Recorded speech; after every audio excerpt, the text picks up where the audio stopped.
मत जनाऊँगी प्रभु आपण मानकु आशीर्वाद करंतु। आज आम आमर मीटिंग प्रसंग पद जहाँ आम बाछी से पद को आम पुणी ध्यान करने जा रोमियो तार 13 पर्व 11 पद रोमियो 13 पर्व तार 11 पद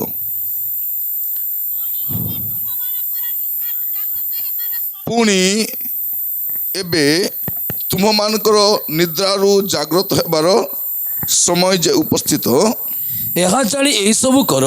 ଏହା ଜାଣି ଏହି ସବୁ କର। कौन करो तुम मानकर कौ समय आछि निद्रारू।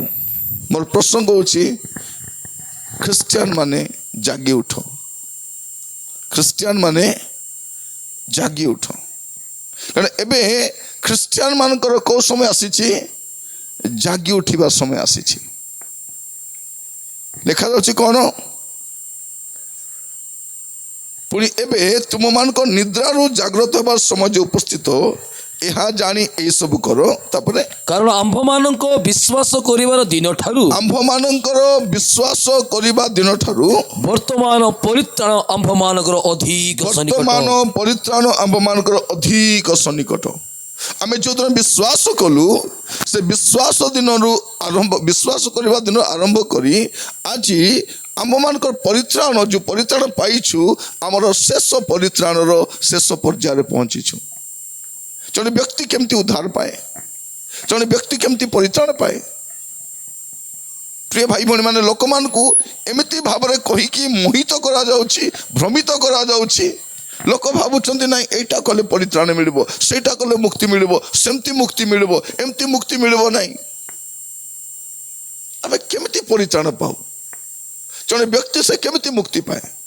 अपन जो देखिए रोमियो 10 पर्व तार 9 पद रोमियो 10 पर्व 9 पद कौन लिखा जाउछि माइक रे पढो तो। जेणु तुम्भे जदि मुखरे जीसु को प्रभु बोली स्वीकार करिबो मुखरे जीसु को प्रभु बोली स्वीकार करिबो। मझे जने लोक कहउथिले जीसु ख्रीस्ट प्रभु नाही बोली। कौन बोली कहउछंती जीसु ख्रीस्ट प्रभु नाही बोली गोटे ख्रिस्टियन लोक कहउछि ता माने से ख्रिस्टियन का नहीं। परित्राण केतले पाइबो जेतेबेले जीसु ख्रीस्ट को प्रभु बोली स्वीकार करिबो। परित्राण आरंभ केंती हुए जेनु तुमे जदि मुखरे जीसु को प्रभु बोली स्वीकार करिबो हां और ईश्वर ताहांकु मृत मानक मध्य उठाई अछंती बोली हृदय रे विश्वास करिबो तेबे परित्राण प्राप्त हेबो। तेबे परित्राण केमती मिले परित्राण एमती मिले। प्रिय भाई बहन माने प्रभुंकर परित्राण एते कष्ट नहीं। प्रभुंकर परित्राण एते कष्ट साध्य नहीं जे आमको खाली पादरे चलबार अच्छी डुमडाही बुलबार अच्छी भूके हिंडी जीवार अच्छी कुपली जीवार अच्छी को नदी नाल एमती नहीं मरवा जाए भूके शस्य दाढ़ी बाल छाड़ी कर बसवार आवश्यक नहीं। मनुष्य जदि तार क्रियाकर्म तार धर्म कर्म मुक्ति पाई जाई थांता जीसु को आसबार आवश्यक न थांता। कौन लिखा जाउछि तेणु तुमे जदि मुखरे जीसु को प्रभु बोली स्वीकार करिवो आ ईश्वर ताहाको मृत मानक मध्य उठाई अछंती बोली हृदय विश्वास करिवो तबे परित्राण प्राप्त हो तबे तुम उद्धार पाइबो। मोर प्रिय भाई भणी माने प्रभु जीसु ख्रीस्ट जगत को काई आस्थिले से कोनोसी धर्म प्रतिष्ठा करबा आसी नथिले से कोनोसी गोटे विशेष गोष्ठी पे आसी नथिले मानव जातिर परित्राण पे आसथिले। माथ्यू 1 पर्व तार 21 पद माथ्यू 1 पर्व तार 21 पद से पुत्र प्रसव करिवे आउ तुम्हे ताहांको नाम जीसु देबो कारण से आपना लोकंकु से मानक समस्त पापरु परित्राण करिवे। कौन करिवे समस्त पापरु परित्राण करिवे। से कहिबे नहीं ए पाप मुई क्षमा करि पारिबे नहीं एटा मो दे हेबो नहीं एटा मुई न पारि बोली कहिबे नहीं। से कौन करिवे से समस्त पापरु क्षमा करिवे। किए क्षमा करिवे किए परित्राण करिवे जीसु करिवे। ଆଉ ଯୀଶୁଙ୍କର ନାମ ଛଡ଼ା ଆଉ କେହି ବି ପାପ କ୍ଷମା କରିପାରିବ ନାହିଁ। କେହି ପାପ କ୍ଷମା କରିପାରିବ ନାହିଁ। ଯୀଶୁଙ୍କ ଛଡ଼ା ଆଉ ପାପ କ୍ଷମା କେହି ବି କରିପାରିବ ନାହିଁ। ଜଗତରେ ଆଉ ଦ୍ୱିତୀୟ ନାମ ଦିଆଯାଏ ନାହିଁ। କୌଣସି ନାମରେ ଆପଣ ପରିତ୍ରାଣ ପାଇପାରିବେ ନାହିଁ। ମୋର ପ୍ରିୟ ଭାଇ ଭଉଣୀ ମାନେ, ଏହା ଆମେ ବୁଝିବା ଦରକାର। ପ୍ରଭୁ ଆମମାନଙ୍କୁ ଅନୁଗ୍ରହ, ଆପଣଙ୍କର ପଦ ପଢ଼ିବେ ମାଥ୍ୟୁ ତାର 9 ପର୍ବ 6 ପଦ। ମାଥ୍ୟୁ 9 ପର୍ବ ତାର 6 ପଦ। କିନ୍ତୁ ପୃଥିବୀରେ ପାପ କ୍ଷମା କରିବାକୁ ମନୁଷ୍ୟ ପୁତ୍ରଙ୍କର ଯେ ଅଧିକାର କାର ଅଧିକାର ଅଛି? ମନୁଷ୍ୟ ପୁତ୍ରଙ୍କର ଅଧିକାର ଅଛି। ଏଟା ଜାଣି ରଖିବା ଦରକାର। ଆଉ କାହାର ଅଧିକାର? ପାପ କ୍ଷମା କେ ଦେଇପାରିବ ନାହିଁ। ଲୋକ କହିବେ ମୁଁ ସିଟି ଯାଇଥିଲି ମତେ ଏଟା ମିଳିଲା, ସିଟି ଗଲାରୁ ସେଟା ମିଳିଲା, ସିଟି ଗଲାରୁ ସେଟା ମିଳିଲା, ସିଟି ଗଲାରୁ ଚାକିରି ମିଳିଲା, ବାକି ସବୁ ମିଳିଲା, ପରିତ୍ରାଣ ମିଳିଲା କି? ପାପ କ୍ଷମା ମିଳିଲା କି? ପାପ କ୍ଷମା ଦେବାର ଅଧିକାର କେବଳ କାହାର ଅଛି? ମନୁଷ୍ୟ ପୁତ୍ରଙ୍କର ଅଛି। ମୋର ପ୍ରିୟ ଭାଇ ଭଉଣୀ ମାନେ, ମୁଁ ଯୀଶୁଙ୍କୁ ଗ୍ରହଣ କରିଥିବା ସେ ପ୍ରଭୁ ନୁହନ୍ତି। ସେ ପ୍ରଭୁ ହେଇଥିବାର ମୁଁ ତାଙ୍କୁ ଗ୍ରହଣ କରିଛି। ମୁଁ ଯୀଶୁଙ୍କୁ ମାନୁଥିବାରୁ ସେ ତ୍ରାଣକର୍ତ୍ତା ନୁହନ୍ତି। ସେ ତ୍ରାଣକର୍ତ୍ତା ହେଇଥିବାରୁ ମୁଁ ତାଙ୍କୁ ମାନୁଛି। ମୁଁ ଯୀଶୁଙ୍କୁ ମାନୁଥିବାରୁ ସେ ପଥ ନୁହନ୍ତି। ସେ ପଥ ହେଇଥିବାରୁ ମୁଁ ତାଙ୍କୁ, ଏଇଟା ଆମର ସ୍ୱୀକାରୋକ୍ତି। ମୁଁ ମାନୁଛି ବୋଲି ପ୍ରଭୁ ମହାନ ନାହିଁ, ସେ ମହାନ ହେଇଥିବାରୁ ମୁଁ ମାନୁଛି। ମୋର ପ୍ରିୟ ଭାଇ ଭଉଣୀ ମାନେ, ଅନେକ ଭାବନ୍ତି ହଁ ତମେ ତମର ମହାପ୍ରଭୁକୁ ତୁମେ ବଡ଼ କରି କହୁଛ, ମୋର ମହାପ୍ରଭୁକୁ ମୁଁ ବଡ଼ କରୁନାହିଁ। ସେ ବଡ଼ ମହାପ୍ରଭୁ ପାଇଁ ମୁଁ ବଡ଼ ବୋଲି କହୁଛି। ତାଙ୍କଠାରୁ ଆକାଶ ତଳେ କେହି ବଡ଼ ନୁହନ୍ତି। ଏଠି କ'ଣ ଲେଖାଯାଉଛି ପ୍ରିୟ ମାନେ? ପୃଥିବୀରେ ପାପ କ୍ଷମା କରିବାକୁ ମନୁଷ୍ୟ ପୁତ୍ରଙ୍କର ଯେ ଅଧିକାର ଅଛି, ଆରି କାହାର ଅଧିକାର ନାହିଁ। ପାପ କ୍ଷମା କରିବାର ଅଧିକାର ଆରି କାହାର ବି ନାହିଁ। ଆପଣ ବୁଲି ପାରନ୍ତି ଭ୍ରମିତ ହେଇକରି, କିନ୍ତୁ ପାପ କ୍ଷମା କେବଳ ପ୍ରଭୁ ଯୀଶୁ କରିପାରନ୍ତି। ଯୀଶୁ ନାମରେ ହିଁ ପାପ କ୍ଷମା ଅଛି। ଆପଣ ଦେଖନ୍ତୁ ଲୁକ 2 ପର୍ବ ତାର 10-11। ଲୁକ 2 ପର୍ବ ତାର 10 ଆଉ 11 ପଦ। ସେଥିରେ ଦୂତ ସେମାନଙ୍କୁ କହିଲେ ଭୟ କର ନାହିଁ। କ'ଣ କର ନାହିଁ? ଭୟ କର ନାହିଁ। ଦେଖ ମୁଁ ସମସ୍ତ ଲୋକଙ୍କର କେତେ ଲୋକଙ୍କର? ମୁଁ ସମସ୍ତ ଲୋକଙ୍କର ଅତ୍ୟନ୍ତ ଆନନ୍ଦଜନକ ସୁସମାଚାର ତୁମମାନଙ୍କୁ ଜଣାଉଅଛି। ହଁ, କାରଣ ଆଜି ଦାଉଦଙ୍କ ନଗରରେ ତୁମମାନଙ୍କ ନିମନ୍ତେ, ହଁ ଦାଉଦଙ୍କ ନଗରରେ, କୋଉଠି? ଦାଉଦଙ୍କ ନଗର କୋଉଟା? ବେଥଲିମ୍। ବେଥଲିମ୍ କୋଉଠି ଅଛି? ବିଦେଶରେ ନାହିଁ। ଆମ ଦେଶରେ କ'ଣ କହୁଛନ୍ତି? ଆମକୁ ବିଦେଶୀ ମାପରୁ ଲୋଡ଼ା ନାହିଁ। ବିଦେଶୀ ମଦ ଲୋଡ଼ା, ବିଦେଶୀ ମୋବାଇଲ ଲୋଡ଼ା, ବିଦେଶୀ ଖାଦି ଲୋଡ଼ା, ବିଦେଶୀ ପ୍ୟାଣ୍ଟ ସାର୍ଟ ଲୋଡ଼ା, ବିଦେଶୀ ପାଟ ଲୋଡ଼ା। ଯୀଶୁ ବିଦେଶରୁ ଆସିଥିଲେ। କିଏ କହିଲା ବିଦେଶରୁ ଆସିଥିଲେ ବୋଲି? ମୋର ପ୍ରିୟ ଭାଇ ଭଉଣୀ ମାନେ, ପ୍ରଭୁ ଯୀଶୁ ଖ୍ରୀଷ୍ଟ ଯୋଉଠି ଜନ୍ମଗ୍ରହଣ କରିଥିଲେ ସେଟା ଏସିଆ ମହାଦେଶରେ ଅଛି। କୋଉଠି? ବେଥଲିମ୍ ମାରନ୍ତୁ ମୋବାଇଲରେ, କୋଉଠି ଦେଖାଇବ? ଏସିଆ ମହାଦେଶ ଦେଖାଇବ। ଏସିଆ ମହାଦେଶ କୋଉଠି ଅଛି? ଯୋଉ ମହାଦେଶରେ ଭାରତ ଅଛି, ଭାରତ ଯୋଉ ମହାଦେଶରେ ଅଛି, ବେଥଲିମ୍ ବି ସେ ମହାଦେଶ ଏକା ଅଛି। ତ ଯୀଶୁ ବିଦେଶରୁ ଆସିନାହାନ୍ତି। ତାଙ୍କର ଜନ୍ମ ମଧ୍ୟ ଆମେ ଜାଣିନୁ। ତ ବିଦେଶ ମହାପ୍ରଭୁ, ପ୍ରଭୁ କେବେ ସ୍ୱଦେଶୀ ବିଦେଶୀ ହୁଅନ୍ତି? ପ୍ରିୟ ଭାଇ ଭଉଣୀ ମାନେ, କ'ଣ ଏବେ ଗୋଟେ ନୂଆ ପାଠ ଆରମ୍ଭ କରିଛନ୍ତି? କ'ଣ? ଦେଶୀ ଗାଈ ଏକା ଆମର ମା, ଜର୍ସି ଗାଈ ଆମର ମା ନାହିଁ। ଏଟା ନୂଆ ପାଠ। ଏଟା ଏବେ ଆରମ୍ଭ ହେଇଛି। ଏଟା ଏବେ କେତେ ଦିନ ପଢ଼ିବେ କି ପାଠ? ଏଟା ପ୍ରିୟ ଭାଇ ମାନେ, ଅଜ୍ଞାନତାର ଗୋଟେ ସୀମା ମଧ୍ୟ ଅଛି। ଆଉ ଆମେ ଅଜ୍ଞାନତାର ଚରମ ସୀମାରେ ବାସ କରୁଛୁ। ଯେ ଯୋଉଟା କହିଲେ ବୋଲୁଛୁ। ଆଗେ ଦେଖିବାର ଅଛି ପ୍ରଭୁ ଯୀଶୁ ଖ୍ରୀଷ୍ଟ କୋଉଠି ଜନ୍ମଗ୍ରହଣ କଲେ? ବେଥଲିମ୍‌ରେ। ସେ ଦାଉଦଙ୍କ ନଗରରେ ତୁମମାନଙ୍କ ନିମନ୍ତେ ତ୍ରାଣକର୍ତ୍ତା ଜନ୍ମଗ୍ରହଣ କରିଅଛନ୍ତି। ମାଇକ୍ ପାଖକୁ ନେରମା। ତୁମମାନଙ୍କ ନିମନ୍ତେ ତ୍ରାଣକର୍ତ୍ତା ଜନ୍ମଗ୍ରହଣ କରିଛନ୍ତି। ସେ ଖ୍ରୀଷ୍ଟ ପ୍ରଭୁ ନାଁ ବି ଲେଖା ହେଇଛି। ତ୍ରାଣକର୍ତ୍ତା କିଏ? ସେ ଖ୍ରୀଷ୍ଟ ପ୍ରଭୁ। ଆମେ କ'ଣ କରୁଛୁ? ସେ ପ୍ରଭୁ ଯୀଶୁ ଖ୍ରୀଷ୍ଟଙ୍କୁ ଆମେ ଗ୍ରହଣ କରିଛୁ। ସେ ଖ୍ରୀଷ୍ଟ ପ୍ରଭୁ ଅଟନ୍ତି। ଆମେ ପରିତ୍ରାଣ ପାଇଛୁ। ଆମର ମୁଖ୍ୟ ପଦ କ'ଣଟା? ପଢ଼ିବେ ସେ ପଦଟା ଟିକେ। କୋଉଠି ଲେଖା ହେଇଛି ସେଟା? ପୁଣି ଏବେ ତୁମମାନଙ୍କ ନିଦ୍ରାରୁ ଜାଗ୍ରତ ହେବାର ସମୟ ଯେ ଉପସ୍ଥିତ, ଏହା ଜାଣି କ'ଣ କର? এই ସବୁ କର ହଁ କାରଣ ଆମ୍ଭମାନଙ୍କ ବିଶ୍ୱାସ କରିବାର ଦିନଠାରୁ ଆମମାନଙ୍କ ବିଶ୍ୱାସ କରିବା ଦିନ ଠାରୁ ବର୍ତ୍ତମାନ ପରିତ୍ରାଣ ଆମ୍ଭମାନଙ୍କର ଅଧିକ ସନ୍ନିକଟ। ଆମେ ଯୋଉ ପରିତ୍ରାଣ ପାଇଥିଲୁ ତାର ଶେଷ ପର୍ଯ୍ୟାୟରେ ଆମେ ବାସ କରୁଛୁ। ପ୍ରଭୁ ଯୀଶୁ ଆସିଲେ ଆମର ଫାଇନାଲ ପରିତ୍ରାଣ ହେଇଯିବ। ତା ମାନେ କ'ଣ? ଏବେ ଆମର ଆତ୍ମା ରକ୍ଷା ପାଇଛି, ଆମର ଶରୀର ବି ରକ୍ଷା ପ୍ରାପ୍ତ ହେଇଯିବ। ଆମେ ପାପର ଜଗତରୁ ବାହାରିକରି ପଳେଇବ। ଆହୁରି ଏ ପାପର ମର୍ତ୍ତ୍ୟ ଶରୀର ଉପରେ ପାପ ରାଜତ୍ୱ କରିପାରିବ ନାହିଁ। ପ୍ରଭୁ ଯୀଶୁ ଆସୁଛନ୍ତି ନେଇକି ଯିବା ପାଇଁ। ପ୍ରିୟ ଭାଇ ଭଉଣୀ ମାନେ, ଆକାଶ ତଳେ ଯୀଶୁ ନାମ ଛଡ଼ା ଆଉ କୋଉ ନାମରେ ପରିତ୍ରାଣ ନାହିଁ। ଏଇଟା ମୁଇଁ କହୁନି, ଶାସ୍ତ୍ର କହୁଛି। ଆଉ କୌଣସି ନାମରେ ନାହିଁ।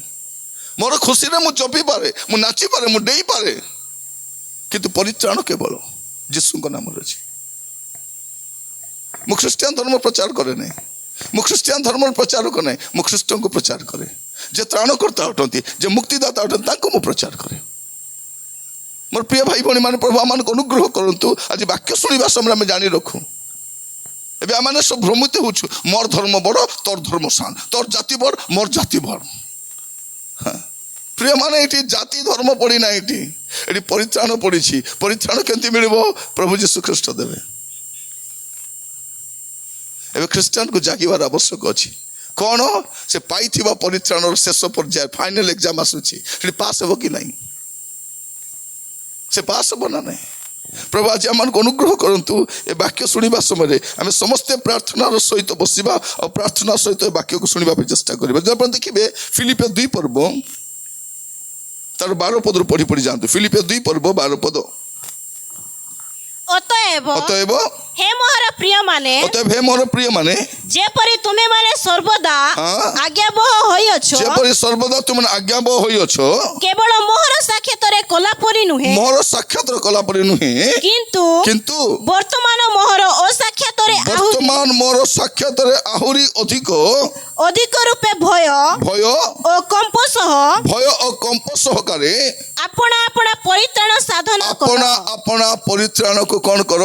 ସାଧନ କର, କମ୍ପ୍ଲିଟ କର। ଆପଣ ଯୋଉ ପରିତ୍ରାଣ ପାଇଛନ୍ତି ସେ ପରିତ୍ରାଣକୁ କର ଇଂଲିଶରେ ହେଉଛି କମ୍ପ୍ଲିଟ ୟୁର ସାଲଭେସନ। ଆପଣ ଯୋଉ ପରିତ୍ରାଣ ପାଇଛନ୍ତି ତାର ଶେଷ ପର୍ଯ୍ୟାୟ ପର୍ଯ୍ୟନ୍ତ ଲାଗି ରୁହ। ବାଇବେଲ କ'ଣ କହୁଛି? ଯେ ଶେଷ ପର୍ଯ୍ୟନ୍ତ ଲାଗି ରହିବ, ସେ ପରିତ୍ରାଣ ପାଇବ ଶେଷ ପର୍ଯ୍ୟନ୍ତ। ପ୍ରିୟ ଭାଇ ଭଉଣୀ ମାନେ, ପ୍ରଭୁ ଆମମାନଙ୍କୁ ଅନୁଗ୍ରହ କରନ୍ତୁ। ଆଜି ବାକ୍ୟ ଶୁଣିବା ସମୟରେ ଆମେ ପ୍ରାର୍ଥନା ସହିତ ଶୁଣିବା। ଆମେ ଯୋଉ ପରିତ୍ରାଣ ପାଇଛୁ ସ୍ଥିର ହେଇକି ରହିବା। ସେଠି ଖ୍ରୀଷ୍ଟିଆନ ମାନଙ୍କୁ ଜାଗିବାର ଆବଶ୍ୟକ ଅଛି। ଆପଣ ପାଇଥିବା ପରିତ୍ରାଣକୁ ପୁଣି ଥରେ ବଜାୟ ରଖିବାର ଅଛି। ପ୍ରଭୁ ଆଜି ଆମମାନଙ୍କୁ ପ୍ରତ୍ୟେକକୁ ଅନୁଗ୍ରହ କରନ୍ତୁ ବାକ୍ୟ ଶୁଣିବା ସମୟରେ। ଆପଣ ଯଦି ମସ୍ତ ଦେଖିବେ ପ୍ରଥମ ପିତର 4 ପର୍ବ 17 ପଦଟି ପଢିବେ। ପ୍ରଥମ ପିତର 4 ପର୍ବ। କାରଣ ଈଶ୍ୱରଙ୍କ ଗୃହ ଠାରୁ ଆରମ୍ଭ କରି ବିଚାର କରିବା ସମୟ ଉପସ୍ଥିତ। ବିଚାର କୋଉଠୁ ଆରମ୍ଭ ହବ? ଈଶ୍ୱରଙ୍କ ଗୃହ ଠାରୁ, ମଣ୍ଡଳୀ ଠାରୁ ବିଚାର କରିବାର ଆରମ୍ଭ ହବ। ଆଉ ଯଦି ପ୍ରଥମରେ ଆମ୍ଭମାନଙ୍କ ଠାରୁ ଆରମ୍ଭ ହୁଏ, ତେବେ ଯେଉଁମାନେ ଈଶ୍ୱରଙ୍କ ଅନାଜ୍ଞାବହ ସେମାନଙ୍କର ଶେଷ ଦଶା ଅବା କ'ଣ ନ ହେବ? ସେମାନଙ୍କ ଶେଷ ଦଶା ଅବା କ'ଣ ନ ହେବ? ପୁଣି ଧାର୍ମିକ ବ୍ୟକ୍ତି ଯଦି କଷ୍ଟରେ ପରିତ୍ରାଣ ପାଏ। ଏଠି କ'ଣ ଲେଖା ହେଇଛି? ଧାର୍ମିକ ବ୍ୟକ୍ତି, ସେ ତ ଧାର୍ମିକ ହେଲା ବେ, ସେ ଧାର୍ମିକ ବ୍ୟକ୍ତି ଯଦି କଷ୍ଟରେ ପରିତ୍ରାଣ ପାଉଛି, ତେବେ ଅଧାର୍ମିକ ଓ ପାପୀ ଲୋକ କେଉଁଠାରୁ ମୁହଁ ଦେଖାଇବ? କୋଉଠି ଯାଇ ମୁହଁ ଦେଖାଇବ? ଅଧାର୍ମିକ ପାପୀ। ଧାର୍ମିକ ଯେ ସେ ଯଦି କଷ୍ଟରେ ପରିତ୍ରାଣ ପାଉଛି, ଏବେ ପରିତ୍ରାଣ ପାଇଯାଇଛି, ଶେଷ ଯାଇ ଯଦି ରହିବ ନାହିଁ, ବାଟେ ଆକା କାଟିବେ ତାକୁ। ଆମେ କ'ଣ କହୁଛୁ? ମୁଁ ପରିତ୍ରାଣ ପାଇଛି, ମଦ ପିଇଲେ ବି ସ୍ୱର୍ଗକୁ ଯିବି, ମୁଁ ପରିତ୍ରାଣ ପାଇଛି, ମୁଁ ଚୁଟା କଲେ ମିଶା ମୁଇଁ ଯିବି ଆକା। କେମିତି ଯିବେ ପ୍ରିୟ ଭାଇ ଭଉଣୀ ମାନେ? ଆପଣ କେମିତି ଯାଇପାରିବେ? ଧାର୍ମିକ ଲୋକ ଆକା କଷ୍ଟ ସେ ଯିବ କି ନାହିଁ ବୋଲିଲା ଭଳିଆ। କାରଣ ଧାର୍ମିକ ହେଲା ପରେ ଯଦି ସେ ମଝିରେ ନାନା ବୁରୁବୁଟି କରିବ ବୋଲେ କ'ଣ ହବ? ତେଣୁ ମୁଁ ଆପଣମାନଙ୍କୁ କହିବା ପାଇଁ ଚାହେଁ, ମୋର ପ୍ରିୟ ଭାଇ ଭଉଣୀ ମାନେ, ଯୋଉ ପରିତ୍ରାଣ ପାଇଛନ୍ତି ତାକୁ ଧରିକି ରଖନ୍ତୁ। ଯଦି ପବିତ୍ର ଜୀବନ କାଟୁଛନ୍ତି ଆହୁରି ପବିତ୍ର ହୁଅନ୍ତୁ, ଯଦି ଧାର୍ମିକ ଜୀବନ କାଟୁଛନ୍ତି ଆହୁରି ଧାର୍ମିକ ଜୀବନ କାଟିବାର ଅଛି। ଯେ ପବିତ୍ର ସେ ଆହୁରି ପବିତ୍ର ହଉ, ଯେ ଧାର୍ମିକ ସେ ଆହୁରି ଆହୁରି ନାଇଁ ମୁଁ ଧାର୍ମିକ ହେଇଗଲି ନାଇଁ, ତେବେ ଆହୁରି ଧାର୍ମିକ ହେ, ଯଦି ପବିତ୍ର ଆହୁରି ପବିତ୍ର ହେ, ଆହୁରି ହେବାର ଅଛି। ଆମେ ପ୍ରିୟ ଭାଇ ଭଉଣୀ ମାନେ, ଆମେ ଯେଉଁମାନେ ଏଠି ବସିଛୁ, ଆମେ ଯୀଶୁଙ୍କୁ କେବେରୁ ଗ୍ରହଣ କରିଛୁ। ଆଜିକାଲି କହୁଛନ୍ତି ଏମାନେ ଚାଉଳ ଖାଇ ଖ୍ରୀଷ୍ଟିଆନ ହେଲେ ବୋଲିକରି, ଆମେ ଜାଣିବି ଜାଣୁଥିଲୁ ଚାଉଳ ମିଶା କୋଉଠି ମିଳୁଛି ବୋଲିକରି। ପ୍ରିୟ ଭାଇ ଭଉଣୀ ମାନେ, କାଲିକି ଚାଉଳ ମିଶା ବନ୍ଦ କରିଦିଅ, ଯୀଶୁଙ୍କୁ ଛାଡ଼ବାଟା ନାଇଁ। କ'ଣ କହୁଛନ୍ତି? ଖ୍ରୀଷ୍ଟିଆନ ମାନେ ଚାଉଳ ଖାଇ ଖ୍ରୀଷ୍ଟିଆନ ହେଇଛନ୍ତି, ହେଲେ ତମେ କାହିଁ ଗୋବର ଖାଇ ସେଟା ହେଇଛ? ପ୍ରିୟ ମାନେ, କଥାବାର୍ତ୍ତା ହେଲେ ଟିକେ ଭଲ କରି କଥାବାର୍ତ୍ତା ହେବାର ଅଛି। ଜଣେ ଲୋକକୁ ଅପଦସ୍ତ କର, ଆମେ ଚାଉଳ ଖାଇ, ହେଲେ ତମେ ଗୋବର ଖାଇ ସେଟା ହେଇଛ? ଆମର ଧର୍ମ ଆମେ ଚାଉଳ ଖାଇଲୁ, ତମର ଗୋବର ଖାଇଛ ଧର୍ମ ଧରିଛ ନା ଗାଈ ମୁତ ପିଇଛ? ତମେ ମନ ମଲା କଥା କାହିଁ କହିବାର? ଭଲ କରି କଥାବାର୍ତ୍ତା, ଭଲ କରି କଥାବାର୍ତ୍ତା ହେବାର। ଯେତେବେଳେ ଜଣେ ଯୀଶୁଙ୍କୁ ଗ୍ରହଣ କରିନାହିଁ, ସେ କାହିଁକି ଯୀଶୁଙ୍କୁ ଗ୍ରହଣ କରିଛି ଜାଣିପାରିବ ନାହିଁ। ବାହାରୁ ନାନା ପ୍ରକାର ମନ ମଲା କଥା କହୁଛନ୍ତି, ଯୀଶୁଙ୍କ ବିରୁଦ୍ଧରେ କହୁଛନ୍ତି, ବିଶ୍ୱାସୀ ବିରୁଦ୍ଧରେ କହୁଛନ୍ତି। କୁହ, କିଛି ଟେନସନ ନାହିଁ। ତୁମେ ଆମକୁ ଅପଦସ୍ତ କଲେ ଯେ ଯୀଶୁଙ୍କୁ ଛାଡ଼ିଦେବୁ, ସେମିତି ନାହିଁ। ଆପଣ ଖ୍ରୀଷ୍ଟିଆନ ହେବା ଦ୍ୱାରା ଯୀଶୁଙ୍କୁ କେ ଦୟା କରୁନାହିଁ। ଏବେ ମୁଁ ଯୀଶୁଙ୍କୁ ଖ୍ରୀଷ୍ଟିଆନ ହେବା ଦ୍ୱାରା ମୁଁ ଯୀଶୁଙ୍କୁ ଦୟା କରୁଛି? ଯୀଶୁ ଦୟା କରିଥିବାରୁ ମୁଁ ଖ୍ରୀଷ୍ଟିଆନ ହେଇଛି। ଯୀଶୁ ସ୍ୱର୍ଗରୁ ଆସିଲେ ମୋତେ ଦୟା କଲାରୁ ମୁଁ ପରିତ୍ରାଣ ପାଇଛି। ସେମାନଙ୍କର ସମସ୍ୟା କ'ଣ? ସେମାନଙ୍କ ସମସ୍ୟା ହେଉଛି ଗୋଟେ ବଡ଼ ବିଷୟ କ'ଣ? ଏମାନଙ୍କୁ ମାରିଲେ, ଏମାନଙ୍କୁ ହୁଡ଼ିଲେ, ସରକାରୀ ସୁବିଧା କାଟିଲେ, ଚର୍ଚ୍ଚକୁ ଭାଙ୍ଗିଲେ, ଗାଁରୁ ଖେଦେଲେ ମିଶା ଯୀଶୁଙ୍କୁ ଛାଡ଼ୁନାହାନ୍ତି। କିସ୍ ପାଇଁ ଛାଡ଼ୁନାହାନ୍ତି? ହୀନସ୍ତା କଲେ ଛାଡ଼ିବେ କାହିଁକି? ହୀନସ୍ତା କଲେ ଛାଡ଼ିଦେବୁ? ଆମର ଇଜ୍ଜତ ଏତେ ଶସ୍ତା ହେଇଯାଇଛି? ମୋର ପ୍ରିୟ ଭାଇ ଭଉଣୀ ମାନେ, ଏଟା ହରବର ହେଇଯାଉଛନ୍ତି। ଆଉ ଟେନସନ କ'ଣ ଏମାନଙ୍କର? ଏମାନଙ୍କ ଆଉ ଗୋଟେ ଟେନସନ କ'ଣ? ଆମେ ଭଲ ପଡ଼ିଗଲୁ। ଆଗ ଆମେ କେମିତି ଥିଲୁ? ଆଗ ସାଟାପାଟା ଘରେ ଥିଲୁ, ହୀନସ୍ତା ଥିଲୁ, ମଦ ଖାଉଥିଲୁ, ମାରା ଚପା ହଉଥିଲୁ, ଆମର ପିଲାମାନେ ପାଠଶାଠ ପଢ଼ୁନଥିଲେ, ଏବେ ଶିକ୍ଷିତ ହେଇଗଲୁ। ଏଟା ଦେଖି ଶୋଇପାରୁନାହାନ୍ତି। ନହେଲେ ମଦ ପିଇଲା ବେଳେ କେ ବୁଝାଇବାକୁ ଆଇଲେ ନାହିଁ, ଆଇଲେ କି ବୁଝାଇବା ପାଇଁ ନାହିଁ। ଆମେ ଗଞ୍ଜେଇ ଖାଇଲା ବୁଝାଇବାକୁ ଆଇଲେ କି? ଆମେ ଚୋରି କାମ କଲା ବେଳକୁ ବୁଝାଇବାକୁ ଆଇଲେ କି? ଆମେ କିଏ ବୁଝାଇବାକୁ ଆସୁନାହାନ୍ତି। ଆମେ ପାପରେ ଥିବା ସମୟରେ, ଆମେ ମଦ ପିଇବା ସମୟରେ, ଆମେ ଚୋରି କରିବା ସମୟରେ, ଆମେ ଅଧର୍ମ ଜୀବନ କେହି ବୁଝାଇବାକୁ ଆସୁନାହାନ୍ତି। ଏସବୁ ଛାଡ଼ି ଭଲ ପଡ଼ିଲାରୁ ଏବେ କହୁଛନ୍ତି ତମେ କାହିଁକି ଖ୍ରୀଷ୍ଟିଆନ ହେଲ? ତାମାନେ କ'ଣ? ଆମେ ଭଲ ପଢ଼ବାଟା ଏମାନଙ୍କୁ ଭଲ ଲାଗୁନାହିଁ। କ'ଣ ବୋଲି କହୁଛନ୍ତି? ଆଦିବାସୀ ମାନେ ଯଦି ଖ୍ରୀଷ୍ଟିଆନ ହେବେ, ଏଫିଡେଭିଟ୍ କର। କାହିଁକି ଏଫିଡେଭିଟ୍ କରିବେ? ఎందుకు? ବୋଲେ କାହିଁକି ଏଫିଡେଭିଟ୍ କରିବେ? କ'ଣ ସେମାନେ ଜାତି ଚେଞ୍ଜ କଲେ କି? ନା ଚେଞ୍ଜ କଲେ କି? ଧର୍ମ ଚେଞ୍ଜ କଲେ କି? କ'ଣ ଚେଞ୍ଜ କଲେ ଯେ ଏଫିଡେଭିଟ୍ କରିବେ? ଏଫିଡେଭିଟ୍ କେତେବେଳେ କରାଯାଏ? ଯେତେବେଳେ ଜଣେ ଲୋକ ନା ଚେଞ୍ଜ କରିବ, ଧର୍ମ ଚେଞ୍ଜ କରିବ, ଜାତି ଚେଞ୍ଜ କରିବ। ମନ ପରିବର୍ତ୍ତନ କଲେ ଏଫିଡେଭିଟ୍ କରିବ କି? ଓକିଲ ଗୋଟେ ଧରିକି ଯାଉ ତ ଗୋଟେ କାଗଜ ନେଇକି ବିଚାରପତି ପାଖେ, ଆଜ୍ଞା ଏ ଲୋକଟା ଏଫିଡେଭିଟ୍ କରିବାକୁ ଆସିଛି। କ'ଣ ପାଇଁ ଆସିଛି? ନାଇଁ ତାର ମନ ଟିକେ ପରିବର୍ତ୍ତନ କଲା, ତ ଜୀବନ ପରିବର୍ତ୍ତନ କଲା, ଏଫିଡେଭିଟ୍ କରିବ। ସେ ବିଚାରପତି ଓକିଲକୁ କ'ଣ କହିବ? ତତେ କିଏ ଓକିଲ କଲା? তুই পাঠ পড়ি ওকিল হলু কেন্তি ওকিল হয়েছু কেবে মন পরিবর্তন কলে এফিডেভিট করবে কি জীবন পরিবর্তন এফিডেভিট করবে কি আজি ঠারু মু মদ ছাড়লি বলে এফিডেভিট করবা যাবি কি হ্যাঁ মু খরাপ কাম ছাড়লি মু অসুচি জীবন কো ছাড়লি মু এফিডেভিট করবি বল যাব কি কোন পে এফিডেভিট করবা আছে মোর প্রিয় ভাই বনি মানে জনে লোক বাপটিস্ম নেলে বি কাই এফিডেভিট করব বাপটিস্ম নেলে বি কাই এফিডেভিট করব সে কোন ধর্ম চেঞ্জ করছে কি জাতি চেঞ্জ করছে তার পুরোনা জীবন কো সমাধিস্থ করি সে নয়া জীবন কাটবা পাই চাহুছি মোর পুরোনা অভ্যাস কো ছাড়বি মোর পাপ কো ছাড়বি মন্দতা কো ছাড়বি নয়া জীবন কাটবি এফিডেভিট কাই করব হ্যাঁ খ্রিস্টান মা পে এফিডেভিট আর আদিবাসী মান হিন্দু বলছো কত লোক এফিডেভিট করছো তুমি আমার আমার আদিবাসী মানকু তুমি হিন্দু বলি কହୁଛ যে সেমানকু এফিডেভিট করে হিন্দু করনো আজি ঠারু এমান আদিবাসী নহন্তি হিন্দু হটন্তি এমানে মধ্য মন্দিরকু যাই পারিবে এমানে মধ্য মন্দিরে পূজা করি পারিবে এমানে বি পুরোহিত হই পারিবে আমর সাগে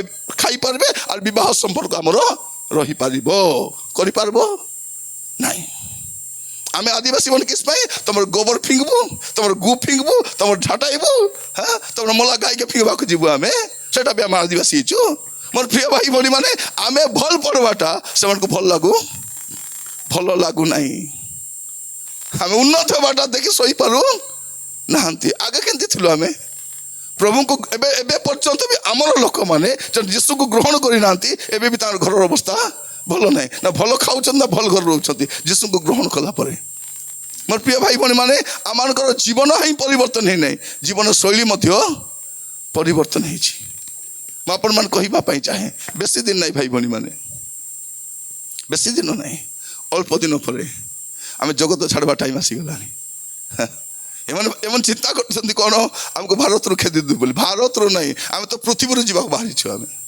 ଆମେ କୋଉଠୁ ଯିବା ପାଇଁ? ଆମେ ଭାରତରୁ ବାହାରି ଯିବା ପାଇଁ ରେଡ଼ି ହେଇନୁ। ଆମେ ପୃଥିବୀରୁ ବାହାରିକି ଯିବୁ। ତୁରୀ ଶବ୍ଦ ହବ, ମେଘମାଳାକୁ ନୀତ ହବୁ, ତାପରେ ଖେଦବା ଲୋକମାନେ ଖୋଜି ବୁଲିବେ, ଏ ଖ୍ରୀଷ୍ଟିଆନ ମାନେ କୋଉଠି ଗଲେ, କୋଉଠି ଗଲେ, କୋଉଠି ଗଲେ। ପ୍ରିୟ ଭାଇ ଭଉଣୀ, ତାପରେ ଜଣା ପଡିବ ଖ୍ରୀଷ୍ଟିଆନ ନଥିବା ପୃଥିବୀ କେମିତି ଥିବ। ମନେ ରଖିଥାନ୍ତୁ, ଯୋଉଦିନ ଖ୍ରୀଷ୍ଟ ବିଶ୍ୱାସୀ ମାନେ ପୃଥିବୀକୁ ଛାଡ଼ିଦେବେ, ସେଦିନ ଜଗତ ଉପରକୁ ବିପତ୍ତି, ମହାସଙ୍କଟ ଆସୁଛି। ଏଇଟା ସେମାନେ ପରିକଳ୍ପନା ବି କରିପାରିବେ ନାହିଁ। ଯଦି ଖ୍ରୀଷ୍ଟିଆନ ମାନେ ନଥିବେ, ଏ ଜଗତ ରହିଲା ଭଳି ଅବସ୍ଥା ମଧ୍ୟ ନଥିବ। କାରଣ ଯେତେବେଳେ ଖ୍ରୀଷ୍ଟିଆନ ମାନେ ଜଗତକୁ ଛାଡ଼ିବେ, ଭଣ୍ଡର ରାଜତ୍ୱ ଆସିଯିବ, ଶୈତାନର ରାଜତ୍ୱ ଆସିଯିବ। ଆମେ ଖାଲି ସେଇଟା ଡର ଲାଗୁଛି, ଆମେ ଗଲା ପରେ ଏମାନେ କେମିତି ହେବେ, ଆମେ ଗଲା ପରେ କେମିତି ମିଶା ହିଅତ ବୋଲି ଯଦି ଭାବିଥାନ୍ତୁ, ଚୁପଚାପ ଦେଇଥାନ୍ତୁ। ଆମକୁ ତ ଏତେ ଗାଳି କରୁଛନ୍ତି, ମାରୁଛନ୍ତି, ହୁଡ଼ୁଛନ୍ତି, ହିନସ୍ତା କରୁଛନ୍ତି, ଚାଲ ପ୍ରଚାର କରିବା ନାଇଁ, ପ୍ରଚାର ବନ୍ଦ କରିଦେବା। ବନ୍ଦ କଲେ କିଛି ହବ? ଆମର କିଛି କ୍ଷତି ହବ? ଯାହା କ୍ଷତି ହବ ଏମାନଙ୍କର କ୍ଷତି ହବ। ଜାଣିନାହାନ୍ତି ଏମାନେ। ମୋର ପ୍ରିୟ ଭାଇ ଭଉଣୀ ମାନେ, ଯେଉଁମାନେ ଯୀଶୁଙ୍କୁ ଜାଣିନାହାନ୍ତି ସେମାନେ ଯୀଶୁଙ୍କ ବିରୁଦ୍ଧରେ କଥା ହେଉଛନ୍ତି, ଆଉ ଯେଉଁମାନେ ଯୀଶୁଙ୍କୁ ଜାଣିଛନ୍ତି ଚୁପଚାପ ହେଇକରି ବସିଥାଉଛନ୍ତି, କିଛି ନାହିଁ। ମୋର ପ୍ରିୟ ଭାଇ ଭଉଣୀ ମାନେ, ଖ୍ରୀଷ୍ଟିଆନ ମାନେ ଜାଗି ଉଠନ୍ତୁ। କ'ଣ ପାଇଁ? ଖ୍ରୀଷ୍ଟଙ୍କୁ ସାକ୍ଷାତ କରିବା ପାଇଁ ଜାଗି ଉଠିବା ଦରକାର। ଏବେ ଆମେ ନିଦ୍ରାରୁ ଉଠିବା ସମୟ ଆସିଯାଇଛି, ଆମେ ଆଉ ନିଦ୍ରାରେ ରହିପାରିବା ନାହିଁ, ଆମେ ଏବେ ଜାଗ୍ରତ ହେବା ସମୟ ଆସିଛି। ପ୍ରଭୁ ଆମମାନଙ୍କୁ ଅନୁଗ୍ରହ କରନ୍ତୁ। ପ୍ରିୟ ଭାଇ ଭଉଣୀ ମାନେ, ଆମେ ଏଠି କ'ଣ ଦେଖୁଛୁ ଯେ ଆମର ଯିବାର ସମୟ ଆସିଗଲାଣି, ମଣ୍ଡଳୀ ଯିବା ସମୟ ଆସିଗଲାଣି। ମସ୍ତ ଆପଣମାନେ ଖୋଲନ୍ତୁ ଏଫେସୀୟ ତାର 5 ପର୍ବ 14 ପଦ। ଏଣୁ ଉକ୍ତ ଅଛି ହେ ନିଦ୍ରିତ ଜାଗ, ମୃତ୍ୟୁମାନଙ୍କ ମଧ୍ୟରୁ ଉଠ। କ'ଣ କର? ହେ ନିଦ୍ରିତ ଜାଗ। କ'ଣ? ହେ ଖ୍ରୀଷ୍ଟିଆନ ମାନେ ଯେଉଁମାନେ ନିଦ୍ରିତ, ଆପଣ ଜାଗନ୍ତୁ। ହେ ଖ୍ରୀଷ୍ଟିଆନ ମାନେ ଜାଗନ୍ତୁ, ଆଉ ମୃତମାନଙ୍କ ମଧ୍ୟରୁ ଉଠ। ମାନେ ଆପଣ ତ ନିଦ୍ରିତ ଅବସ୍ଥାରେ ଅଛନ୍ତି, ଏ ମଲା ଲୋକ ସାଙ୍ଗେ କାହିଁକି ଶୋଇଛନ୍ତି? ସେ ତ ମରିଯାଇଛି। ସେ ମଲା ଲୋକ ସହିତ ଏ ଖ୍ରୀଷ୍ଟିଆନର କି ସମ୍ପର୍କ? ସେ ତ ମରିଗଲାଣି, ତା ସହିତ ମୋର କି ସମ୍ପର୍କ? ପ୍ରିୟ ଭାଇ ଭଉଣୀ ମାନେ, ଏବେ ଖ୍ରୀଷ୍ଟିଆନ ଜାଗି ଉଠିବା ସମୟ ଆସିଯାଇଛି। ଆପଣଙ୍କୁ ଉଠିବା ପାଇଁ ପଡ଼ିବ। କ'ଣ? କୋଉଠୁ ଉଠିବେ? ମୃତମାନଙ୍କ ମଧ୍ୟରୁ ଉଠିବେ, ମୃତମାନଙ୍କ ମଧ୍ୟରୁ। ପ୍ରଭୁ ଆଜି ଆମମାନଙ୍କୁ ଅନୁଗ୍ରହ କରନ୍ତୁ। ଆଜି ବାକ୍ୟ ଶୁଣିବା ସମୟରେ ଆମେ ପ୍ରତ୍ୟେକ ପ୍ରାର୍ଥନା ସହିତ ଏ ବାକ୍ୟକୁ ଶୁଣିବା। ପ୍ରିୟ ଭାଇ ଭଉଣୀ ମାନେ, ଆମର ଭାରତୀୟ ମାନେ ଆମର ଶତ୍ରୁ ନୁହନ୍ତି, ଆମର ଭାଇମାନେ ଅଟନ୍ତି। ସେ କେଉଁ ଧର୍ମର ହୁଅନ୍ତୁ, କେଉଁ ଜାତିର ହୁଅନ୍ତୁ, ସେମାନେ ଆମ ନିଜର ଲୋକ ଅଟନ୍ତି। ଆମେ ଭାରତୀୟ ମାନେ, ଆମେ ଖ୍ରୀଷ୍ଟିଆନ ମାନେ ଏ ଭାରତରେ ଭାଡ଼ାରେ ନାହିଁ। ଭଡ଼ାରେ ଅଛୁ କି ଆମେ? ଉଠି ଯାଅ ଖେଦି ଦେବୁ ପଲାଉ ଇଟୁ, କୋଉଠି ତୋର ବୁଆର ଘରେ ଭାଡ଼ାଇ ଅଛୁ ଆମେ? ପ୍ରିୟ ମାନେ, ଆମେ ବି ଏଠି ଲୋକ ଆକା, ଆମେ ବି ଏଠି ରାକା। ଆମକୁ ଦେଖିଲେ ଆମେରିକାର ପରା ଦୁସୁଛୁ, ଇଂଲଣ୍ଡ ପରା ଦୁସୁଛୁ, ମାଣ୍ଡିଆ ବେଚ ପରା ଦୁସୁଛୁ, କି ନାହିଁ? ଖାଲିଆ ବିଷ ହେଇକରି ଇତି ଅରିଜିନାଲ ଲୋକ କେ ଆମେ।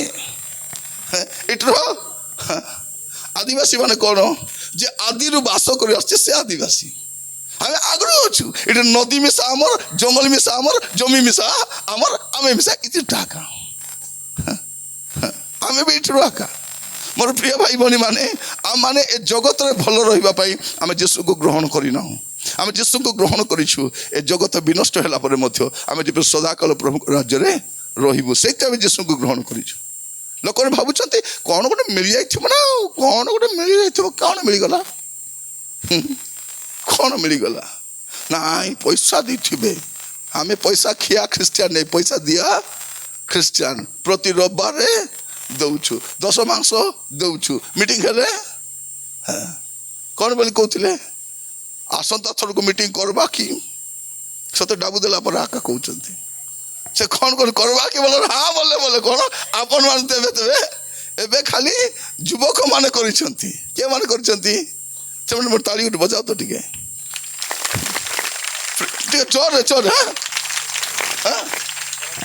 ହଇ ଘର ଘର ଦେଇଛନ୍ତି ତାଙ୍କର ଘର ଲୋକ ମତେ ଦେଇଛନ୍ତି ସତ କି ନାହିଁ ଏ ପୁଅ ମାନଙ୍କୁ ଦେଖି ତାର ଘର ଲୋକ ବି ଦେଇଛ ସତ ନା ନାହିଁ ମାନେ ଆମର ପୁଅ ମାନେ ସେମାନେ ଘରେ ଡରା ବିଡରା କରି ପଇସା ନେଉଥିଲେ ପଇସା ଦେ ପିଇବାକୁ ଯିବି ପଇସା ଦେ ଜୁଆ ଖେଳିବି ପଇସା ଦେ ତେଲ ପକାଇବି ପଇସା ଦେ ଏବେ ସେମାନେ ପଇସା କାଢି ମିଟିଂ ସତ ନା କେତେ ବଡ଼ ବିଷୟ କି ନାହିଁ ତ ସେ ସର୍ଦ୍ଦାରେ ମା ମନ ମିଶା ଦେଇ ଦେଇଛନ୍ତି ଆମର ପିଲାମାନେ ମିଟିଂ କରୁଛନ୍ତି ଆମେ ନଦେଲେ ହେବ କି ବୋଲି କରି ଭାବି ଦେଖନ୍ତୁ ଆମର ପିଲାମାନେ କେତେ ପରିବର୍ତ୍ତନ ହେଇଯାଇଛନ୍ତି ଭାଇ ଭଉଣୀ ମାନେ ନେକ୍ସଟ ଟାଇମ ଯଦି ଏ ପିଲାମାନଙ୍କ ସହିତ ମହିଳା ସମିତି ମିଶିଯିବ କେମିତି ହେବ ଏଠି କେତେଟା ଚର୍ଚ୍ଚ ଅଛି ତିନିଟା ଚର୍ଚ୍ଚ ମିଟିଂ ମିଶିକରି ମିଟିଂ କଲେ କେମିତି ହେବ ସତ କି ନାହିଁ ପ୍ରଥମ ଦିନ ପ୍ରଥମ ଲୋକ ଚିକେନ ଦେବେ ପ୍ରଥମ ମଣ୍ଡଳୀ ଦ୍ୱିତୀୟ ଦିନ ଦ୍ୱିତୀୟ ମଣ୍ଡଳୀ ମାଛ ଦେବେ ହେଲା କହିଦେଲେ ତୃତୀୟ ଦିନ କ'ଣ କରିବେ ମଟନ ହେଲା କି ନାହିଁ ହେଲେ କୁହଳି କିଏ ନେବ ସେଟା ଆପଣଙ୍କ ଡିସାଇଡ୍ କରିବା ଅଛି ନାଇଁ କି ଅଣ୍ଡା ବାଟ ଯିବ ନାହିଁ ଅଣ୍ଡା ବିହାର ସମୟ ନାହିଁ 3 ଓଳି ତ ମିଟିଂ ହେବ କି ନାହିଁ 3 ଓଳି ମିଟିଂ ହେଲା ଗୋଟେ ଓଳି ରାତିରେ କ'ଣ କରିଦେବେ ପ୍ରଥମ ରାତିରେ ଚିକନ ଆଉ ଦିନ ବେଳା କ'ଣ କରିବେ ମାଛ ଦେବେ ବୁଢ଼ୀ ମାମୁଁ ରାତି ବେଳେ ଖାଇପାରିବେ ନା ଦିନ ବେଳେ ମାଛ ଦେବେ ଆଉ ରାତି ବେଳେ ମଟନ ଲାଷ୍ଟ ଦିନ ମଟନ ଦେବେ ବେଶ ଲୋକ ଆସିବେ କି ନାହିଁ ଲାଷ୍ଟ ଦିନ ମଟନ ଦେବେ ତ ଲାଷ୍ଟ ଦିନ ତାର ପାଳି ପଡ଼ିଲା ହେଇପାରିବ କି ନାହିଁ ଏବେ 3ଟା ଚର୍ଚ୍ଚ ଜିକାଟ ନ ହେବା ଟାଇମ୍ ନାହିଁ ମିଶିକରି ପ୍ରଭୁରେ ବଢ଼ିବାର ଅଛି ସତ ନା ନାହିଁ ମୁଁ ଏଠିକାର ପାଳକମାନଙ୍କ ପାଇଁ ଧନ୍ୟବାଦ ଦେଉଛି ଯେ ଆପଣମାନେ କେତେ ସୁନ୍ଦର ଭାବରେ ପରିଚାଳନା କରୁଛନ୍ତି 3ଟା ମଣ୍ଡଳୀର ପାଳକମାନେ ଏତେ ସୁନ୍ଦର ଭାବରେ ଉତ୍ସାହିତ କରୁଛନ୍ତି ଯାହାର ଫଳରେ ଆପଣମାନେ ଏତେ ସୁନ୍ଦର ମିଟିଂ କରି ପ୍ରଭୁ ଆପଣମାନଙ୍କୁ ଆଶୀର୍ବାଦ କରନ୍ତୁ ଆପଣଙ୍କ ମଣ୍ଡଳୀକୁ ପାଳକମାନଙ୍କୁ ଆଶୀର୍ବାଦ କରନ୍ତୁ 3ଟା ମଣ୍ଡଳୀ କଲେ ଯଦି କ୍ୟାରିମେଟି ବାଲା କଲେ କ୍ୟାରିମେଟି ଚର୍ଚ୍ଚ ଅଛି 7ଟା ଭଳି ଭୟଙ୍କା ଥିବ ହେଲେ ଯଦି 7ଟା ଅଛି ବୋଲେ ଭୟଙ୍କା ରାଖା ଥିବ 3 ଦିନ 3 ଓଳି ମଟନ ହେଇପାରିବ ସତ ମାନେ ମୋର ପ୍ରିୟ ଭାଇ ଭଉଣୀ ମାନେ ମଣ୍ଡଳୀ ଯେତିକି ବି ଥାଉ ମିଶିକରି ଆମେ ରହିବାର ସେତିକି ନାହିଁ ପ୍ରଭୁ ଆମମାନଙ୍କୁ ଅନୁଗ୍ରହ କରନ୍ତୁ ଆରେ ଆଗକୁ ଯିବା ନାହିଁ ସେବେଟା ବେଶୀ ଥିବ କାହିଁକି ହେଲା ବାଗଦରୀ ବି ଥିବେ ନାଇକି ବାଗଦରୀ ଠିକ ଅଛି ଆମେ ଚେଷ୍ଟା କରିବା କ'ଣ କରିବା ପାଇଁ ପ୍ରଭୁରେ ବଢ଼ିବା ଏଇଟା ତ ଜାନୁଆରୀ ମାସ ଅଛି ଫେବୃଆରୀ ମାର୍ଚ୍ଚ ଏପ୍ରିଲ ଗୁଡ଼ାକ ମଧ୍ୟ ଆପଣମାନେ ଚିନ୍ତା କଲେ ହେଲା 10ଟା ପୁଅ ଚିନ୍ତା କଲେ ମିଟିଂ ହେଇଯାଉଛି 20ଟା ଭଉଣୀ ଚିନ୍ତା କଲେ ମିଟିଂ ଷ୍ଟାର୍ଟ ତ ହେବ ଆହୁରି ମୁଁ କାହିଁକି କହୁଛି ଏବେ ଖ୍ରୀଷ୍ଟିଆନକୁ ଜାଗ୍ରତ ହେବା ସମୟ ଆସିଛି କ'ଣ ପାଇଁ ଜାଗ୍ରତ ପଇସା କମେଇବି ଘର ବନାଇବି କେମିତି ସୁନା କିଣିବି କେମିତି ସେ ଚିନ୍ତା ଆମର ଏଟା ଚିନ୍ତା ନାହିଁ ବାକି ଲୋକର ଚିନ୍ତା କ'ଣ କେମିତି ଜମି ଟିକେ ଅଧିକ ହଉ କେମିତି ସୁନା ଟିକେ ଅଧିକ ହଉ କେମିତି ଜାଗା ମାରି ବସିବି କେମିତି କରିବି ଆମର ଦେଶରେ କ'ଣଟା 2ଟା ତ ଗୋଟେ ଆଦାନୀ ଆଉ ଗୋଟେ ପ୍ରଧାନୀ 2 ଲୋକ ଚାଲେଇଛନ୍ତି ଷ୍ଟୋରି କ'ଣ ସେ ଆଦାନୀ ଏ ପ୍ରଧାନୀ ଆମେ ନାଦାନୀ ଆମେ ବସି ଦେଖୁଥିବାର ଅଛି ସତ ନା ପ୍ରିୟ ଭାଇ ଭଉଣୀ ଆମର ଦେଶର ପରିସ୍ଥିତି ସେମିତି ଏକା ଗୋଟେ ଆଦାନୀ ଗୋଟେ ପ୍ରଧାନୀ ଆମେ ସବୁ ନାଦାନୀ ଆମର ଦେଶକୁ ବିକି ନେଉଛନ୍ତି ଚୁପ୍ ହେଲା ପରା ସବୁ ବିକି ହେଲେ ପ୍ରିୟ ଭାଇ ଭଉଣୀ ମାନେ ଆଗକୁ ଦେଖନ୍ତୁ କେମିତି ପରିସ୍ଥିତି ଗୁଡ଼ାକ ଆଗକୁ ଆସୁଛି ଆପଣ ଭାବିକି ଦେଖନ୍ତୁ ଆମେ ଏଠି ଝଗଡ଼ା ହେଉଛି ଛୋଟିଆ ବିଷୟ ପାଇଁ ଏଠି ଆଦିବାସୀ ଏଠି ଅମକ ଭାଷା ଅମକ ଜିଲ୍ଲା ଅମକ ରାଜ୍ୟ ଦେଖିଲା ବେଳକୁ ସବୁ ଟୁଡୁମ୍ ଫାଟେଇ ମନି କିଛି ପାଇଁ ଦେଇଛନ୍ତି ବେକେ ବାନ୍ଧି ବୁଲୁଛନ୍ତି କି ନାହିଁ ଯେତେବେଳେ ଗାଗଡ଼େ ଲୁଗା ନଥିବ ତାକୁ ଆଟାଇ ବାନ୍ଧି କରି ବୁଲିବା ପାଇଁ ଆଉ କିଛି ନୁହେଁ ଆଗାମୀ ସମୟ ଆପଣ ଦେଖିବେ ଦେଶର ଆର୍ଥିକ ସ୍ଥିତି ସ୍ୱାସ୍ଥ୍ୟଗତ ସମସ୍ୟା ଶିକ୍ଷାଗତ ସମସ୍ୟା ସବୁ ସମସ୍ୟା ବଢ଼ିବ ଏଇଟା ଖାଲି ଭାରତ ନାହିଁ ଏଇଟା ପୃଥିବୀ ଯାକ ସମସ୍ୟା ହେବ ଖ୍ରୀଷ୍ଟିଆନ ଜାଗି ଉଠିବା ଦରକାର କ'ଣ ପାଇଁ ସେ ତୁରୀ ଶବ୍ଦ ହେଲେ ମେଘମାଳାକୁ ଯିବା ପାଇଁ କ'ଣ ଲେଖାଯାଉଛି ଏଠି ଉକ୍ତ ଅଛି ନିଦ୍ରିତ ଜାଗ ଆଉ ମୃତମାନଙ୍କ ମଧ୍ୟରୁ ଉଠ କୋଉଠୁ ଉଠ ଏ ମଲା ଲୋକମାନଠୁ ଉଠ ମୃତମାନଙ୍କ ମଧ୍ୟରୁ ଆପଣ ଯଦି ମସ୍ତ ଖୋଲିବେ ପ୍ରିୟ ଭାଇ ଭଉଣୀ ମାନେ ପ୍ରକାଶିତ ବାକ୍ୟ 3 ପର୍ବ ତାର ପ୍ରଥମ ପଦ ପ୍ରକାଶିତ ବାକ୍ୟ 3 ପର୍ବ 1 ପଦ যে ଈଶ୍ୱରଙ୍କ ସପ୍ତ ଆତ୍ମା ଓ ସପ୍ତ ନକ୍ଷତ୍ର ଧାରଣ କରନ୍ତି ସେ ଏହା କହନ୍ତି ଆମ୍ଭେ ତୁମ୍ଭର କର୍ମ ଜାଣୁ ତୁମ୍ଭେ ନାମରେ ଜୀବିତ ମାତ୍ର ପ୍ରକୃତରେ ମୃତ ଏଠି ଗୋଟେ ମଣ୍ଡଳୀ ଅଛି ସାର୍ଦି ମଣ୍ଡଳୀ ହେଲା ଯେମିତି ବାଗଦେରୀ ମଣ୍ଡଳୀ ଅଛି ଯେମିତି ଏଟା କ'ଣ ଏଇଟା ସିନ୍ଧି ଫଟା ମଣ୍ଡଳୀ ଅଛି, ଜୟପୁର ମଣ୍ଡଳୀ ଅଛି। ଗୋଟେ ମଣ୍ଡଳୀ କ'ଣ ଥିଲା? ସାରଦୀ ମଣ୍ଡଳୀ। ଲେଖାଯାଉଛି ସାରଦୀ ମଣ୍ଡଳୀର ଦୂତ ନିକଟକୁ ଲେଖ ଯେ ଈଶ୍ୱରଙ୍କ ସପ୍ତ ଆତ୍ମା ଓ ସପ୍ତ ନକ୍ଷତ୍ର ଧାରଣ କରନ୍ତି, ସେ ଏହା କହନ୍ତି। କ'ଣ କହନ୍ତି? ଆମ୍ଭେ ତୁମ୍ଭର କର୍ମ ଜାଣୁ। ମୋର ଖ୍ରୀଷ୍ଟିଆନ ଭାଇ ଭଉଣୀ ମାନେ ଶୁଣନ୍ତୁ ଦୟାକରି, ଆମେ ଏଠି ଯେତେ ଲୋକ ବସିଛୁ ଆମେ ଭାବୁଛୁ କ'ଣ ଯେ ମୋ ବିଷୟରେ କେହି ଜାଣନ୍ତି ନାହିଁ। ଏଠି ପ୍ରଭୁ କ'ଣ କହୁଛନ୍ତି? ଆମ୍ଭେ ତୁମର କର୍ମ ଜାଣୁ। ମୋର ପ୍ରିୟ ଭାଇ ଭଉଣୀ ମାନେ ଯେତେ ଜଣ ବସିଛନ୍ତି ଗୋଟେ କଥା ଜାଣି ରଖିଥାନ୍ତୁ, ପ୍ରଭୁ ଆପଣଙ୍କ ବିଷୟରେ ଜାଣନ୍ତି। ଗଡ୍ ନୋଜ୍ ଏଭ୍ରିଥିଂ। ତାଙ୍କୁ ସବୁ ଜଣା। ଆପଣ ଏଇ ଭ୍ରାନ୍ତିରେ ରୁହନ୍ତୁ ନାହିଁ ଯେ ଆପଣଙ୍କ ବିଷୟରେ କେହି ଜାଣନ୍ତି ନାହିଁ। ଆପଣଙ୍କ ବିଷୟରେ ପ୍ରଭୁ ସବୁ ଜାଣିଛନ୍ତି। ସେ ସର୍ବଜ୍ଞ, ସର୍ବଦର୍ଶୀ, ସର୍ବବିଦ୍ୟମାନ ପରମେଶ୍ୱର। କିଛି ଲୁଚାୟିତ ନାହିଁ। ଆପଣ କିଛି ଲୁଚାଇ ପାରିବେ ନାହିଁ। ସେ କ'ଣ କହୁଛନ୍ତି? ଯେତେ ଜଣ ବସିଛନ୍ତି ମୋ ଆଡ଼େ ଦେଖନ୍ତୁ, କ'ଣ ଲେଖା ଅଛି? ଆମ୍ଭେ ତୁମର କର୍ମ ଜାଣୁ। ଏଣେ ତେଣେ କାହିଁକି ଦେଖୁଛ ତମାନେ? ଡକ୍ଟର ପାଖେ ଯାଇ ଦେଖାଅ, ଆଜ୍ଞା ମୋର ଟିକେ ଆଖି ଟେରା ଟେରା ହେଉଛି, ଟିକେ ସିଧା କେତେ ଦେଖିବି ବୋଲି କରି। ସତ ନା ନାହିଁ? ସବୁ ଟେରା ଟେରି ପରା କାହିଁକି ଦେଖୁଛ? ସିଧା ଦେଖିଲେ ହେବ ନାହିଁ। ଝିଅମାନେ ଯଦି ଏମିତି କରୁଥିବ, ପ୍ରସ୍ତାବ ଆଇଲା ବେଳେ ବେଳେ କେମିତି ହେଇଯିବ ଏ ଟେରିଟା ବୋଲିକରି ସିଧା ଦେଖବାର ଅଛି। କ'ଣ ପାଇଁ ଟେରା ଟେରି ପରା ହେଉଥିବାର ଅଛି? ମା ମାନେ ଆଖି କାହିଁକି ଲିମୁଛ? ତମକେ କୁକୁଡ଼ା କୁକୁଡ଼ା ଢାପିଛନ୍ତି କ'ଣ ପାଇଁ? ଏବେ କ'ଣ ହେଲା? ଗୁଡ଼ାଗୁଡ଼ି ହେଇଗଲେ ମୁଣ୍ଡେ ମଫଲର ବାନ୍ଧିଲେ କି ନାହିଁ? ଗରମ ଗରମ ଲାଗୁଛି କି ନାହିଁ ଆଖି ଲିମ୍ବାକୁ? ଯଦି ଆପଣ ଶୋଇପଡ଼ିବେ, ଆପଣଙ୍କୁ ଭାତ କଲେ କିଏ ଖୁଆଇଦେବ, ଆପଣ ଖାଇବାର ବି ବାକି ଅଛି। ତେଣୁ ଆପଣମାନେ ଶୁଅନ୍ତୁ ନାହିଁ। ଏଠି କ'ଣ ଲେଖାଯାଉଛି ପ୍ରିୟ ଭାଇ ଭଉଣୀ ମାନେ? କ'ଣ କହୁଛନ୍ତି? ସଦାପ୍ରଭୁ କ'ଣ କହୁଛନ୍ତି? ପ୍ରଭୁ କ'ଣ କହୁଛନ୍ତି? ଆମ୍ଭେ ତୁମର କର୍ମ ଜାଣୁ। ଏଠି ଆମେ ଯେତେ ଲୋକ ବସିଛୁ ଆମେ ଜାଣି ରଖୁ ଯେ ପ୍ରଭୁ ଆମ ସମସ୍ତଙ୍କ ବିଷୟରେ ଜାଣନ୍ତି। ଏଠି ଆମେ ସମସ୍ତେ ସାଧୁ ଭଳିଆ ବସିଛୁ କି ନାହିଁ, ମହାତ୍ମା ଭଳିଆ ବସିଛୁ। ଆମେ ଭାବୁଛୁ କ'ଣ ମୋ ବିଷୟରେ କେହି ଜାଣନ୍ତି ନାହିଁ, ମୋ ବିଷୟରେ କାହାରିକୁ ଜଣା ନାହିଁ। ଆମେ ସେଇଆ ଭାବୁଛୁ, ଆମର ଚିନ୍ତାଧାରା ସେଇଆ। ଆମେ କ'ଣ କହୁଛୁ? କିଏ ଦେଖିଲା, କାହାକୁ ଜଣା? ସେମାନେ ଜାଣିଲା ପାରା କାହା କହିଲାନି। ସତ୍ୟ ଯେମିତି ସବୁ ଜାନା, କାହାକେ ଜାନା ନାହିଁ, ତାଙ୍କୁ ଜାନା। ଏଠି ଆମେ ଯେମିତି ବସିଛୁ ସେ ଜାଣିଛ। ସେ କ'ଣ କହୁଛନ୍ତି?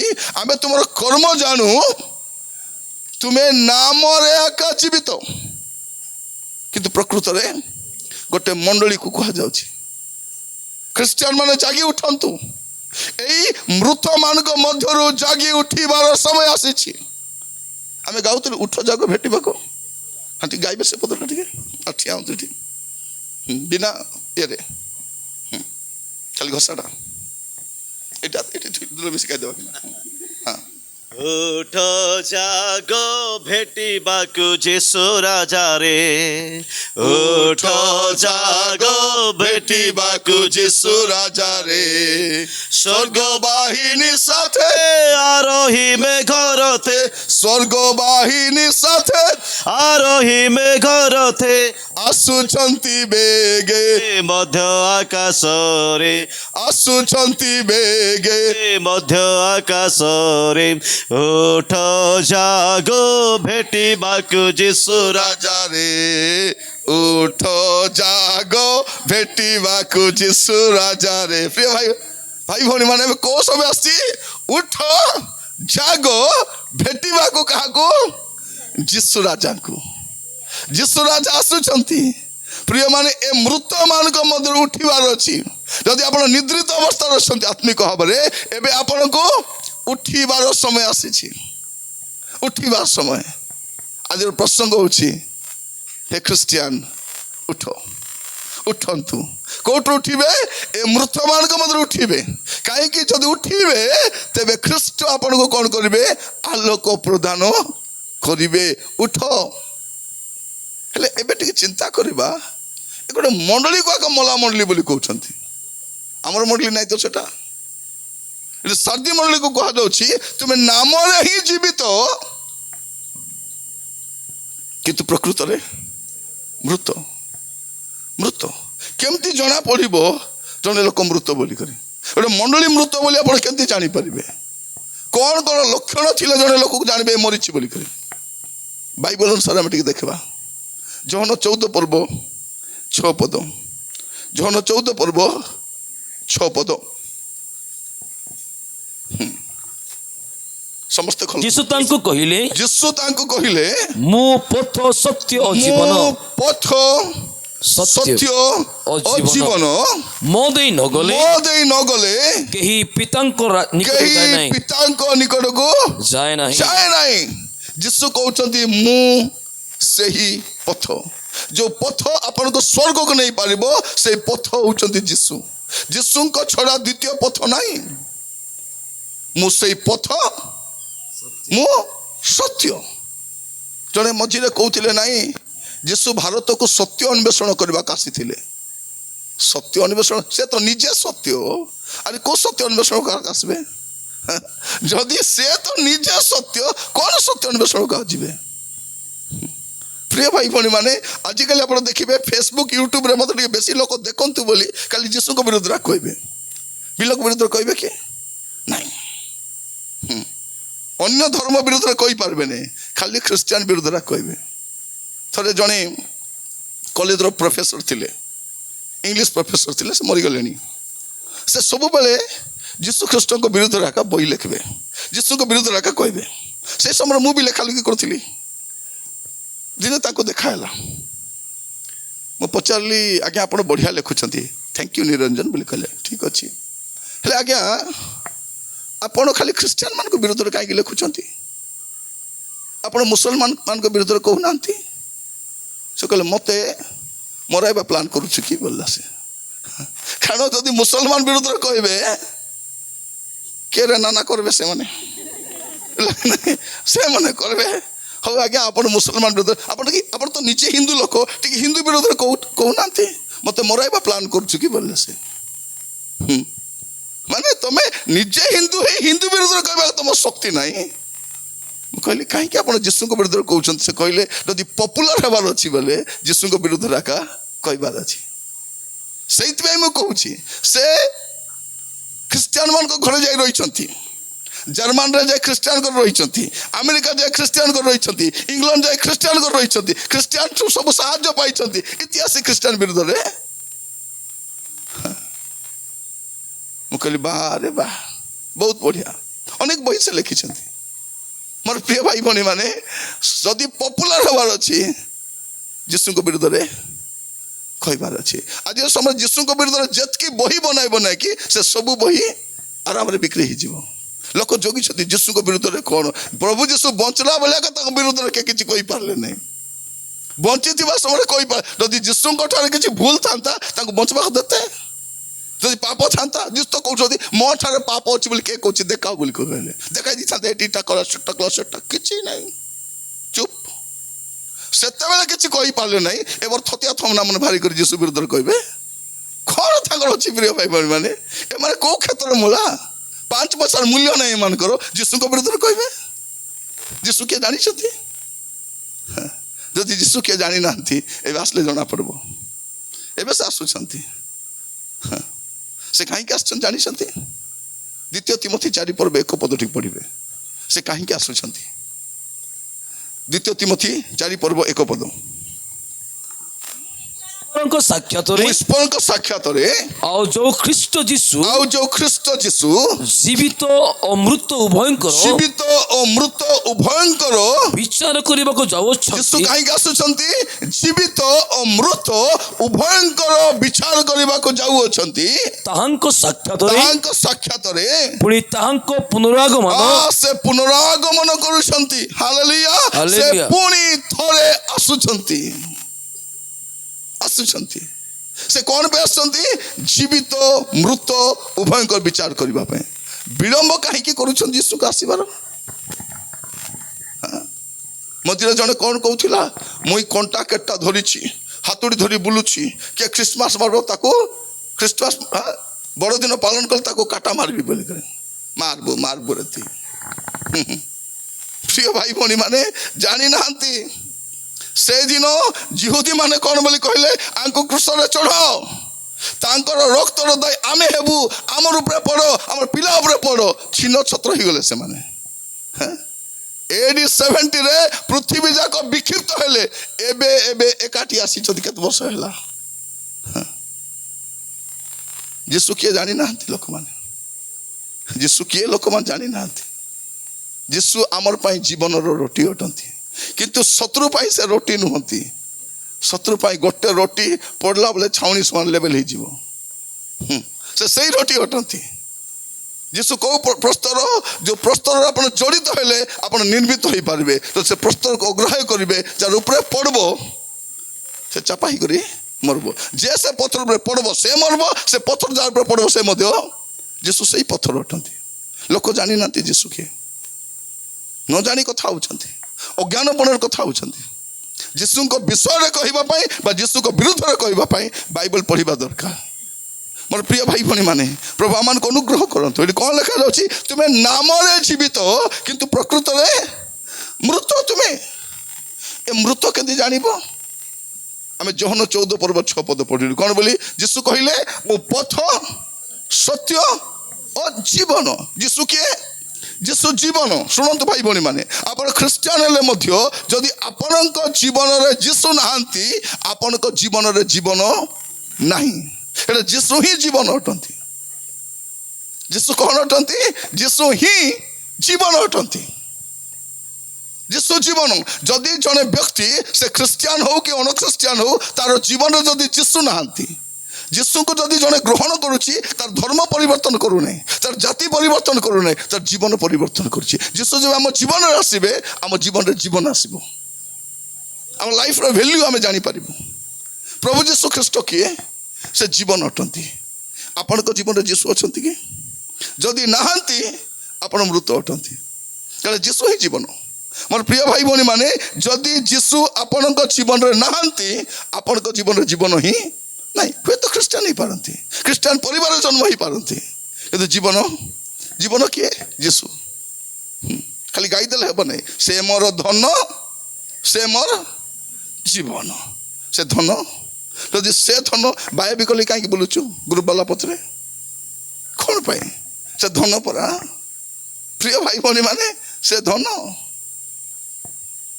ପ୍ରଭୁ ଆମମାନଙ୍କୁ ଅନୁଗ୍ରହ କରନ୍ତୁ। ଆଜି ଯଦି ସେ ମୋର ଧନ, ସେ ମୋର ଜୀବନ, ମୋ ପାଇଁ ଯଥେଷ୍ଟ। ଆପଣ ଯଦି ଯୀଶୁଙ୍କୁ ପାଇଛନ୍ତି, ଆପଣଙ୍କୁ ଆଉ କିଛି ଦରକାର ନାହିଁ, ଯଥେଷ୍ଟ ସେଇଟା। ମୋର ପ୍ରିୟ ଭାଇ ଭଉଣୀ ମାନେ, ମୁଁ କହିବା ପାଇଁ ଚାହେଁ, ଯଦି ଆପଣଙ୍କ ଜୀବନରେ ଯୀଶୁ ଅଛନ୍ତି, ଆପଣଙ୍କ ଜୀବନରେ ଜୀବନ ଅଛି। ଯଦି ଯୀଶୁ ନାହାନ୍ତି, ଜୀବନ ନାହିଁ। ଜଣେ ଲୋକ ମୃତ ବୋଲି କେମିତି ଜାଣିବେ? ଯାକୋବ 2 ପର୍ବ 26 ପଦ। ଯାକୋବ 2 ପର୍ବ 26 ପଦ। କାରଣ ଆତ୍ମା ବିନା ଶରୀର ଯେପରି ମୃତ। କ'ଣ? ଆତ୍ମା ବିନା ଶରୀର ଯେପରି ମୃତ। ଶରୀର ମୃତ ବୋଲି କେମିତି ଜାଣିବେ? ଯେତେବେଳେ ଆତ୍ମା ନଥିବ। ଜଣେ ଲୋକର ଜୀବନରେ ଯେତେବେଳେ ପବିତ୍ର ଆତ୍ମା ନଥିବେ, ସେ ମୃତ ବୋଲି ଆପଣ ଜାଣିବେ। ଯାହାର ଜୀବନରେ ଯୀଶୁ ନାହାନ୍ତି, ସେ ମୃତ ଅଟେ। ଯାହାର ଜୀବନରେ ପବିତ୍ର ଆତ୍ମା ନାହାନ୍ତି, ଆତ୍ମା ନଥିଲେ ତ ମୃତ। ସେ ଶାରୀରିକ ହଉ କି ଆତ୍ମିକ ହଉ। ତେଣୁ ମଲା ବୋଲି କେମିତି ଜାଣିବେ? ନାରୀ ଟିକେ ଛୁଇଁ ଦେଖିବେ, କୁଣ୍ଡା ଉଣ୍ଡା ନାଇଁନି, ବାସ୍। କାହିଁକି?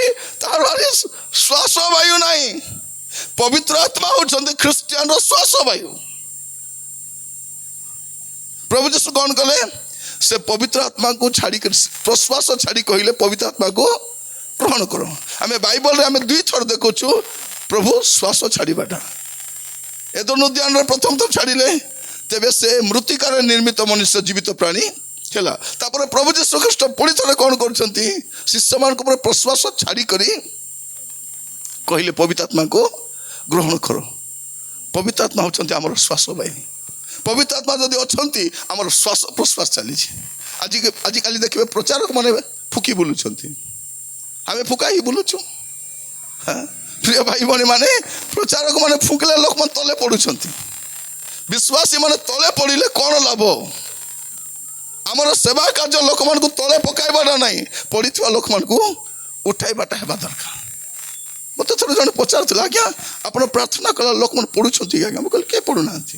ମୋର ସେବା କାର୍ଯ୍ୟ ଲୋକମାନଙ୍କୁ ତଳେ ପକାଇବାଟା ନାହିଁ, ପଡ଼ିଥିବା ଲୋକମାନଙ୍କୁ ଉଠାଇବାଟା। ଲୋକମାନଙ୍କୁ ତଳେ ପକାଇବାଟା ମିରାକଲ ନାହିଁ, ପଡ଼ିଥିବା ଲୋକମାନଙ୍କୁ ଉଠାଇବାଟା ମିରାକଲ।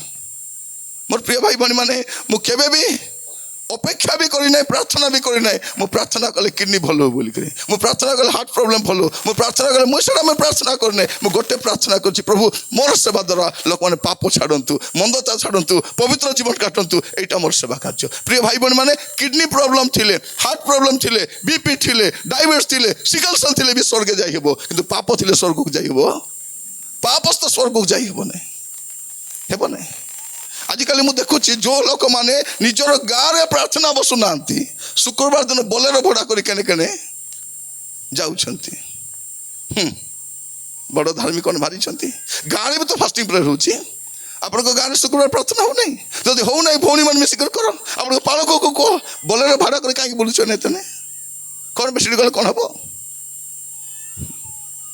ଭ୍ରମିତ ହୁଅନ୍ତୁ ନାହିଁ। ଆଶ୍ଚର୍ଯ୍ୟ କର୍ମ କିଏ କରନ୍ତି? ପ୍ରଭୁ କରନ୍ତି, ପ୍ରଚାରକ ମାନେ କରନ୍ତି ନାହିଁ। ପାୱାର ବିଲଙ୍ଗସ୍ ଟୁ ଗଡ୍। ସୁସ୍ଥତା ପ୍ରଭୁ କରନ୍ତି, ଆଶ୍ଚର୍ଯ୍ୟ କର୍ମ ପ୍ରଭୁ କରନ୍ତି। ଆପଣ ପ୍ରଭୁଙ୍କ ପଛରେ ଯାଆନ୍ତୁ, ପ୍ରଭୁଙ୍କ ପଛରେ ଯାଆନ୍ତୁ, ପ୍ରଚାରକ ପଛରେ ନାହିଁ, ପ୍ରଭୁଙ୍କ ପଛରେ। ମୋର ପ୍ରିୟ ଭାଇ ଭଉଣୀ ମାନେ, ଜଣେ ମୃତ ବୋଲି କେମିତି ଜାଣିବେ? ଯାହାର ଜୀବନରେ ଯୀଶୁ ନାହାନ୍ତି, ସେ ଜୀବନ ଅଟନ୍ତି। ଜଣେ ମୃତ ବୋଲି କେମିତି ଜାଣିବେ? ଯାହାର ଜୀବନରେ ପବିତ୍ର ଆତ୍ମା ନାହାନ୍ତି। ଆପଣଙ୍କ ଜୀବନରେ ପବିତ୍ର ଆତ୍ମା ଆସିଲେ ଆପଣ ପରଭାଷା କହିବେ କି ଭାବବାଣୀ କହିବେ କି ଆତ୍ମା ଚିହ୍ନିବେ, ସେ ଦ୍ୱିତୀୟ ବିଷୟ।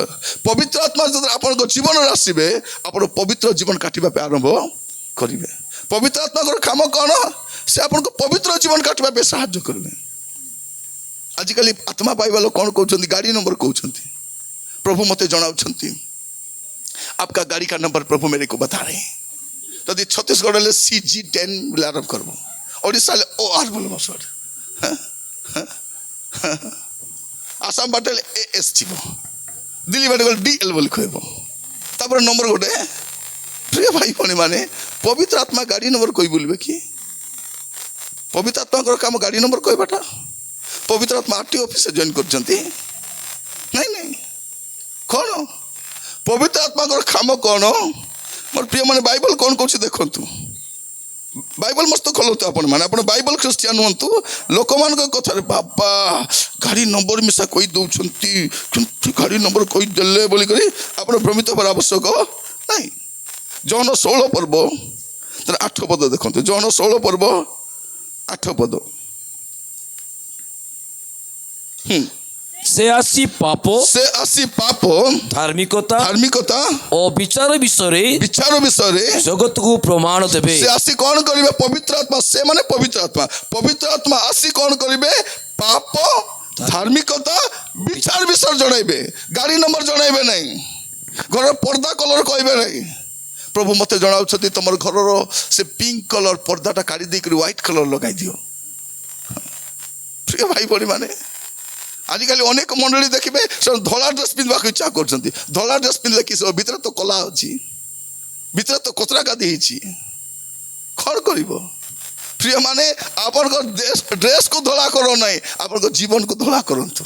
आपन कौन हम सिंदूर वर्ण पर रंग हेले हिम पर शुक्ल वर्ण हो पारिबो यीशु को रक्त रे। आपन सेपटे जांतु, सेपटे जांतु।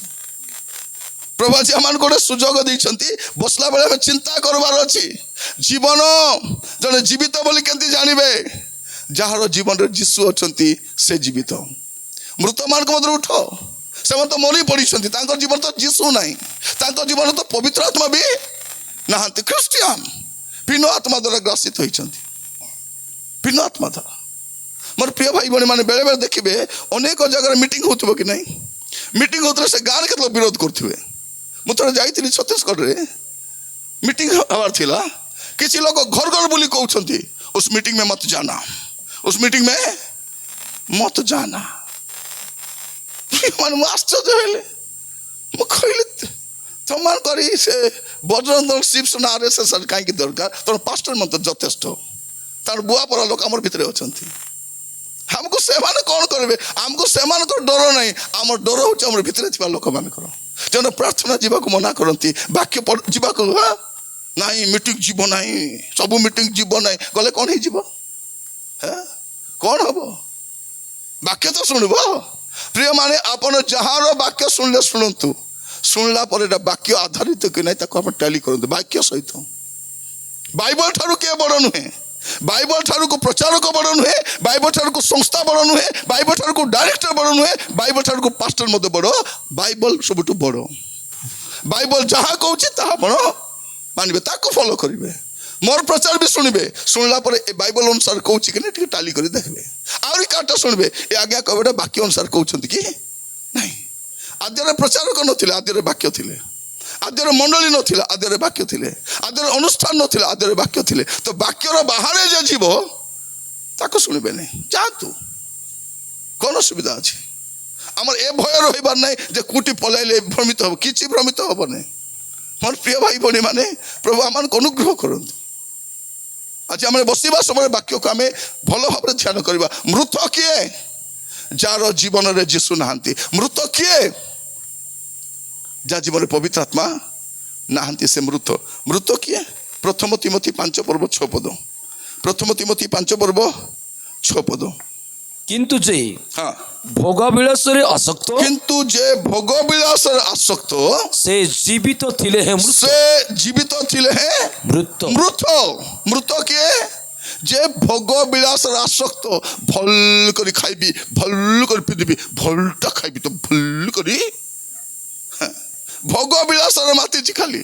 ଭଲ କରି ଖାଇବା, ଭଲ କରି ପିନ୍ଧିବା, ଘରକୁ ସଜାଇବା, ଗାଡ଼ି ଘେନିବା, ଖାଲି। ଯେଉଁ ଲୋକ ଭୋଗ ବିଳାସରେ ଆସକ୍ତ, ସେ ଲୋକ ଜୀବିତ ଥିଲେ ମୃତ ବୋଲି କେମିତି ଜାଣିବେ? ଯେଉଁ ଲୋକ ଭୋଗ ବିଳାସରେ। ଭଉଣୀ ମାନେ, ରବିବାର ଦିନ ପ୍ରାର୍ଥନା ନ ଆସି ଘରେ ଯଦି ରାନ୍ଦା ବାଡ଼ା ବୋଲି ଜାଣିବ ଏଇଟା ମୃତ। ଭଲ କରି ଖାଇବାଟା। ନାନୀ କାହିଁକି ପ୍ରାର୍ଥନା ଆଇଲ ନାହିଁ? ରାନ୍ଧୁଥିଲି ଲୋ। ସେମାନେ ପ୍ରାର୍ଥନା ଆଇଲା ବେଳେ ତ ଆଣିଦେଲେ ତାଙ୍କେ ମାଂସ। ପ୍ରାର୍ଥନା ଆସିବେ ନାହିଁ। ମୃତ ଭୋଗ ବିଳାସରେ। ଆମର ବୁଢ଼ୀ ମା ମାନେ ଟିଭି ପାଖରେ କେମିତି ବସିଥିବେ, ହାତ ଯୋଡ଼ି କରି, ସକାଳ ଯେମିତି ପରୀକ୍ଷା ଲେଖବାର ଅଛି ବୋଲିଲା ଭଳିଆ, ପୁରା ଭକ୍ତ ଭଳିଆ ବସିଥିବେ, ପୁରା ଭକ୍ତ। ମା ମାନେ ବି ସେମିତି ଆଗା ଥିବେ। ଯଦି କରେଣ୍ଟ ଯିବା କଣ୍ଡିସନ ହେଲେ ପ୍ରାର୍ଥନା କରୁଥିବେ, ପ୍ରଭୁ ଏ ସିରିଏଲ ସର୍ବା ଯେ କରେଣ୍ଟ ନ ଯାଉ ରାଜା ବୋଲି। ଆଉ ସାକ୍ଷ୍ୟ ଦଉଥିବେ, ଦେଖିଲ ମୁଁ ପ୍ରାର୍ଥନା କଲି, ପ୍ରଭୁ କେମିତି ମୋର କଥା ଗୋଟେ ଶୁଣିଥିଲେ, କେମିତି ମାନେ ପ୍ରଭୁ ଶୁଣିବେ ଲୋ, ପ୍ରାର୍ଥନା ଶୁଣିବେ। ଆମର ବୁଢ଼ୀ ମା ମାନଙ୍କ ପ୍ରାର୍ଥନା ସବୁବେଳେ କ'ଣ ବୋଲି କହୁଛନ୍ତି? ନୂଆ ଷ୍ଟୋରି ଏଟା। ମାନେ ମୁଇଁ ତ ଦେଖିପାରିବି ନାହିଁ, ମୁଇଁ ତ ଶୁଣି ପାରିବି ନାହିଁ, ଖାଲି ଟିଭି ଏକା ଦେଖିପାରିବି ଆଉ ଟିଭି ଏକା ଶୁଣି ପାରିବି। ଆହୁରି ବେଶୀ କହିଲେ କ'ଣ ବୋଲି କହୁଛନ୍ତି? ଆସିବାକୁ ଇଚ୍ଛା ପାଷ୍ଟର ଆଜ୍ଞା, ମୋତେ ତ ଆସିବାକୁ ଇଚ୍ଛା, ମୋତେ ତ ମାଣ୍ଡି ଦୁଃଖା, ଆଣ୍ଠୁ ଦୁଃଖା, ଗଣ୍ଠି ଦୁଃଖା, ହିଣ୍ଡି ପାରିବି ନାହିଁ, କେନେ ଯାଇପାରିବି ନାହିଁ ବୋଲି ବସେ। କିନ୍ତୁ ବରିଗୁମା ଗୋଟେ ବିବାହ କରିଥିବ, ବୋଲେରୋ ପଛବାଟେ ଛେଚ କାପଡ଼ କରି ଯିବ କି ନାହିଁ? ଏ ଆଟ ଦୁଃଖା ଯାଇଥିବ ସେଠି, କୁଆଡ଼େ ଯାଇପାରିବ ନାହିଁ। ତାକୁ 2ଟା ବୋରି ହାତ ଧରି କରି ନେବେ କି ନାହିଁ? ପଳେଇଥିବ। ତାକୁ ପଚାରବେ, କେମିତି ଆତା ଆଇଲ? ଆଇବି ନାହିଁ କି, ଗୋଟେ ବୋଲି ଭାଞ୍ଜିର ଗୋଟେ ବୋଲି ଟକି ଥିଲା, ଘରେ ଆସି ଡାକିଥିଲା, ନ ଗଲେ ହେବ କି? ଭୋଗ ବିଳାସରେ ଆମର ପିଲାମାନେ ବି ଦେଖିବେ, ପ୍ରାର୍ଥନା ଆସିବେ ନାହିଁ। କ'ଣ କରିବେ? ରବିବାର ଦିନ ଗସ୍ତରେ ବସି ମୋବାଇଲ ଦେଖୁଥିବେ, ନହେଲେ ଭଲିବଲ ଖେଳୁଥିବେ। ଆରେ ଭାଇମାନେ କୁକୁଡ଼ା ଗାଲି, ଏବାଟେ କୁକୁଡ଼ା ଗାଲି ଯାଉନାହାନ୍ତି କାହିଁକି? ଆମର ବାଟେ ରବିବାର ଦିନ କୁକୁଡ଼ା ଗାଲି। ଖାଲି କ'ଣ ପାଳକକୁ ଯାଇ ପ୍ରାର୍ଥନା କରି ଆସିଥିବେ। ଦିନେ ମୁଁ ଯାଇଥିଲି ଗୋଟେ ପାଳକ ଘରେ ଚର୍ଚ୍ଚରେ ପ୍ରଚାର କରିବା ପାଇଁ। ମୁଁ ଗଲାବେଳକୁ ଜଣେ କୁକୁଡ଼ା ଧରି ବାହାରୁଛି। ମୁଁ କହିଲି, ପ୍ରାର୍ଥନା ନ ଶୁଣୁ କୁକୁଡ଼ା ଧରି କୁଆଡ଼େ ପଳାଉଛି? ଲୋକମାନେ ବେଦୀରେ ଦେବାକୁ ଆସିବେ, କୁକୁଡ଼ା ଏ କୁକୁଡ଼ା ଧରିକି ଯାଉଛନ୍ତି। ପଚାରିଲେ, ଆଜ୍ଞା କେମିତି ହେଲା? କୁକୁଡ଼ା ଖାଇ ନେଇଯାଉଛି। ନା ଆଜ୍ଞା ପ୍ରାର୍ଥନା କରିବାକୁ ଆଣିଥିଲେ ତ କୁକୁଡ଼ା। ମୁଁ କୁକୁଡ଼ାକୁ ଜ୍ୱର ହେଉଛି କି? ନାଇଁ କୁକୁଡ଼ାକୁ ନାଇଁ, କୁକୁଡ଼ା ଗାଲି ଯାଉଛନ୍ତି। ମୁଁ କହିଲି, ଟିକେ 5 ମିନିଟ୍ ଡେରି ହେଇଗଲା ଆଜ୍ଞା, ମୁଁ ଥିଲେ ବୋଲି ଭଲ କରି ପ୍ରାର୍ଥନା କରିଦେବି ବୋଲି। ଭଲ କରି ପ୍ରାର୍ଥନା କରିଦେବି, ଗରମ ପାଣି କରାଇ ତିଆରି ବୁଡ଼େଇ ଦେଇକରି ପିତା ପୁତ୍ର ପବିତ୍ର ଆତ୍ମାଙ୍କ ନାମରେ ତୋତେ ଆଶୀର୍ବାଦ କରି ପଠେଇ ଦେଇଥାନ୍ତି। ପ୍ରିୟ ମାନେ, ଏବେ ଆମେ କ'ଣ କରିବୁ? ତୋର କୁକୁଡ଼ା ପାଇଁ ପ୍ରାର୍ଥନା କରିଦେବୁ, କୁକୁଡ଼ା ଗାଲି ଯିବ ବୋଲି। ତୋର ଜଣେ ଲୋକ ପାଷ୍ଟର ଆଜ୍ଞା ଜଣେ କହୁଛି, ଆଜ୍ଞା ମୋର ପାଇଁ ଟିକେ ପ୍ରାର୍ଥନା କରବା ଆଜ୍ଞା, ମୁଁ ଯେଉଁ କାମ ପାଇଁ ଯାଉଛି ଯେମିତି କୃତକାର୍ଯ୍ୟ ହେଇକରି ଫେରିବି। ଯଦି ଫେରିଲି ବୋଲେ ଆଜ୍ଞା ଆପଣଙ୍କର ଗୁଡ଼େ ଆବଶ୍ୟକତା ଯୋଗାଇ ଦେବି, 10 ମାସ ତ ଦେବି, ତାର ପଇସା ମିଶା। ପାଳକ ଆଜ୍ଞା ପଚାରିଲେ, କୁଆଡ଼େ ଯାଉଛ ତମେ? ନା ଆଜ୍ଞା ଚରବାକୁ ଯାଉଛି। ସେ ଚରବାକୁ ଯିବ ପୁଣି ଆମେ ପ୍ରାର୍ଥନା। ଭାବି ଦେଖନ୍ତୁ ପ୍ରିୟ ମାନେ, କେମିତି ବୁରୁବୁଟିଟା ନାସ୍ତା ହେଉଛନ୍ତି।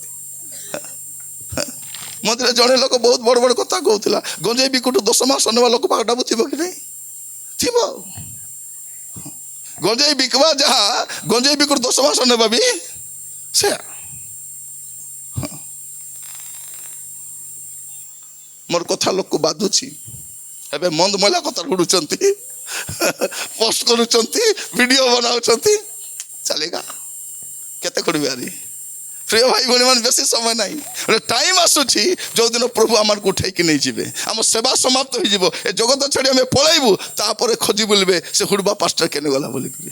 ମୋର ପ୍ରିୟ ଭାଇ ଭଉଣୀ ମନେ ରଖିଥାନ୍ତୁ, ଆଜି ଆପଣଙ୍କୁ ଗାଳି ପରା ଲାଗୁଛି, କିନ୍ତୁ ଆପଣଙ୍କୁ ସଂଶୋଧନ କରିବା ପାଇଁ, ଆପଣଙ୍କୁ ପ୍ରଭୁଙ୍କ ରାଜ୍ୟକୁ ନେବା ପାଇଁ ପ୍ରସ୍ତୁତ କରିବା ପାଇଁ ଗୋଟେ ପ୍ରୟାସ ଅଟେ। ତାହେଲେ ମୋତେ ବି ଜଣା ସିଧା ସିଧା କଥା ହେବା ପାଇଁ, ଆଉ ବାକ୍ୟ କେମିତି ଜିଲାପି ପୁରା ଗୋଲ ଗୋଲ ଗୋଲ ଗୋଲ ଗୁରେଇ କରି ମିଠା ମିଠା ଦେବାକୁ ମୋତେ ବି ଜଣା, କିନ୍ତୁ କାମ ଦେବ ନାହିଁ ସେଟା। ଆପଣଙ୍କୁ ଫୁସାଇ କରି ଲୋଭନୀୟ ବାକ୍ୟ କହିକରି ହୁଏତ ଆପଣଙ୍କ ଦ୍ୱାରା ମୁଁ ସମ୍ବର୍ଦ୍ଧିତ ହୋଇପାରିବି, ଆପଣମାନେ ମୋତେ ବହୁତ ପ୍ରଶଂସା କରିପାରିବେ, କିନ୍ତୁ କାମରେ ଆସିବ ନାହିଁ। ଆପଣ ଦେଖନ୍ତୁ, ହୋମିଓପାଥି ଔଷଧ ଭଲ ଲାଗିବ କି ନାହିଁ? ସବୁକୁ ଭଲ ଲାଗିବ, ତ ସୁସ୍ଥତା ବେଶୀ ହେବ ନାହିଁ। ଅପରେସନ୍ ଦରକାର, ଅପରେସନ୍ ଦରକାର। ମୋର ପ୍ରିୟ ଭାଇ ଭଉଣୀ ମାନେ, ଅନେକ ପ୍ରଚାରକ ମାନେ ଫିଜିସିଆନ୍ ଭଳିଆ ଅଛନ୍ତି, ଆଉ କେତେ ଜଣ ବ୍ୟୁଟିସିଆନ୍ ଭଳିଆ ଅଛନ୍ତି। ଆମକୁ ପ୍ରଭୁ ବ୍ୟୁଟିସିଆନ୍ ଭାବରେ ଡାକି ନାହାନ୍ତି, ଫିଜିସିଆନ୍ ଭାବରେ ଡାକିଛନ୍ତି, ମଣ୍ଡଳୀକୁ ପରିଷ୍କାର କରିବା ପାଇଁ, ମଣ୍ଡଳୀକୁ ସଂଶୋଧିତ କରିବା ପାଇଁ। ବିଶ୍ୱାସୀ କହେ, ହେ ଖ୍ରୀଷ୍ଟିଆନ ଜାଗନ୍ତୁ। କୋଉଠି ଉଠିବେ ଆପଣମାନେ? ମୃତମାନଙ୍କ ମଧ୍ୟରୁ। ମୃତମାନେ କିଏ? ଯାହାର ଜୀବନରେ ଯୀଶୁ ନାହାନ୍ତି। ମୃତମାନେ କିଏ? ଯାହାର ଜୀବନରେ ପବିତ୍ର ଆତ୍ମା ନାହାନ୍ତି। ମୃତମାନେ କିଏ? ଯେ ଭୋଗ ବିଳାସ ଆସକ୍ତ, ଖାଲି ଭଲ କରି ଖାଇବା, ଭଲ କରି ପିଇବା। ମୋର ପ୍ରିୟ ଭାଇ ଭଉଣୀ ମାନେ, ଆମର ପ୍ରଭୁ ଆମକୁ କିଛି ଉଣା କରିନାହାନ୍ତି। ଉଣା କରିଛନ୍ତି କି ନାହିଁ? ଆମର ସକଳ ପ୍ରয়োଜନ ବିଷୟ ଦେଉଛନ୍ତି, ଆମକୁ ଚିନ୍ତା କରିବା ଦରକାର ନାହିଁ। ପ୍ରଭୁ ତ କହିଛନ୍ତି, କ'ଣ ଖାଇବ, କ'ଣ ପିନ୍ଧିବ, କ'ଣ ଚିନ୍ତା ନାହିଁ ତମର, ମୁଁ ଅଛି ପରା ଚିନ୍ତା କରିବା ପାଇଁ। ଆମକୁ ଚିନ୍ତା କରିବା ଦରକାର ନାହିଁ, ନା ଆମର ଖାଦ୍ୟ ପାଇଁ, ନା ଆମର ବସ୍ତ୍ର ପାଇଁ, ନା ଆମର ପାନୀୟ ବିଷୟ ପାଇଁ। ପ୍ରଭୁ ଆମର ଯତ୍ନ ନେବେ। আমার চিন্তা হবার ଅଛି ସେ ରାଜ୍ୟ ଆଉ ଧାର୍ମିକତା। ଏ ଦୁଇଟା ଚିନ୍ତା କଲେ ବାକି ସବୁ ପ୍ରଭୁ ଦେବି ବୋଲିଛନ୍ତି। ଆମେ ସେ ଦୁଇଟାକୁ ଛାଡ଼ି ବାକି ସବୁ ଚିନ୍ତାରେ ପଡ଼ିଛୁ। ଆଜି ବାକ୍ୟ ଶୁଣିଲା ବେଳକୁ ଆପଣ ଆପଣ ଜୀବନକୁ ଟିକେ ସମୀକ୍ଷା କରି ଦେଖିବା, ଟିକେ ନିଜକୁ ପରୀକ୍ଷା କରି ଦେଖିବା। ବାସ୍ତବରେ ମୁଁ ଜୀବିତ ଖ୍ରୀଷ୍ଟିଆନ କି? ମୁଁ ଜୀବିତ ଖ୍ରୀଷ୍ଟିଆନ କି ନା ମୁଁ ଭୋଗ ବିଳାସରେ ଆସକ୍ତ ଅଛି? ମୋର ପ୍ରିୟ ଭାଇ ଭଉଣୀ ମାନେ, ପ୍ରଭୁ ଆମମାନଙ୍କୁ ଅନୁଗ୍ରହ କରନ୍ତୁ। ମୃତ ବୋଲି କେମିତି ଜାଣିବେ? ଗୋଟେ ମଲା ଖ୍ରୀଷ୍ଟିଆନ ବୋଲି କେମିତି ଜାଣିବେ? ପ୍ରଥମ କଥା, ତା ଜୀବନରେ ଯୀଶୁ ନଥିବେ। ଦ୍ୱିତୀୟ କଥା, ତା ଜୀବନରେ ପବିତ୍ର ଆତ୍ମା ନଥିବେ। ତୃତୀୟ କଥା, ଖାଲି ସେ ଜାଗତିକ ବିଷୟରେ ଲିପ୍ତ ଥିବ, ଭୋଗ ବିଳାସରେ ମାତି ଥିବ। କ'ଣ କହୁଛନ୍ତି? ଦୁଇଟା ପଇସା ହେଇଗଲାରୁ ଆମର ଦୁଃଖର ଦିନ ପଳେଇ ନାହିଁ। ଦୁଃଖର ଦିନ କମିଂ ସୁନ୍, ଶୀଘ୍ର ଆସୁଛି। ଯଦି ତୁରୀ ଶବ୍ଦ ହେଲା ବେଳକୁ, ଯଦି ଆପଣ ମେଘମାଳାକୁ ଯାଇପାରିଲେ ନାହିଁ, ଆପଣଙ୍କର କିଛି କାମରେ ଆସିବ ନାହିଁ। ସିଫୋନିୟ 1:18 ଲେଖାଯାଉଛି, ସଦାପ୍ରଭୁଙ୍କ କ୍ରୋଧର ଦିନରେ ସେମାନଙ୍କ ସୁନା କିମ୍ବା ରୂପା ସେମାନଙ୍କୁ ଉଦ୍ଧାର କରିପାରିବ ନାହିଁ। ତେଣୁ ଆପଣ ଭାବନ୍ତୁ ନାହିଁ ଏ ସୁନା ରୂପା କାମରେ ଆସିବ ବୋଲିକରି। ହୁଏତ କାଲିକି ସୁନା 2,50,000 ଟଙ୍କା ତୁଳା ହେଇପାରେ, ହେବ। ଏବେ 1,50,000 ଯାଇଛି, କାଲିକି 2,50,000 ବି ହେଉତେନେ କି ସେ 50,000 ତୁଲା ମିଶା ହଉ, 5,000 ତୁଲା ମିଶା ହଉ, କିଛି କାମକୁ ଆସିବ? କିଛି କାମକୁ ନାହିଁ। ଆମକୁ ରକ୍ଷା କରିପାରିବ ନାହିଁ। ସୁନା ଟଙ୍କା ରକ୍ଷା କରିପାରିବ ନାହିଁ।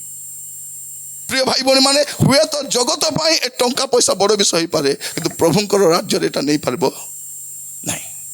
ଭୋଗ ବିଳାସରେ ନାହିଁ, ଆସକ୍ତ ହୁଅନ୍ତୁ ନାହିଁ। ଆଉ ଚତୁର୍ଥ ବିଷୟ, ଜଣେ ଲୋକ ମୃତ ବୋଲି କେମିତି ଜାଣିବେ? ଲୁକ 15:32 ଲୁକ 15:32।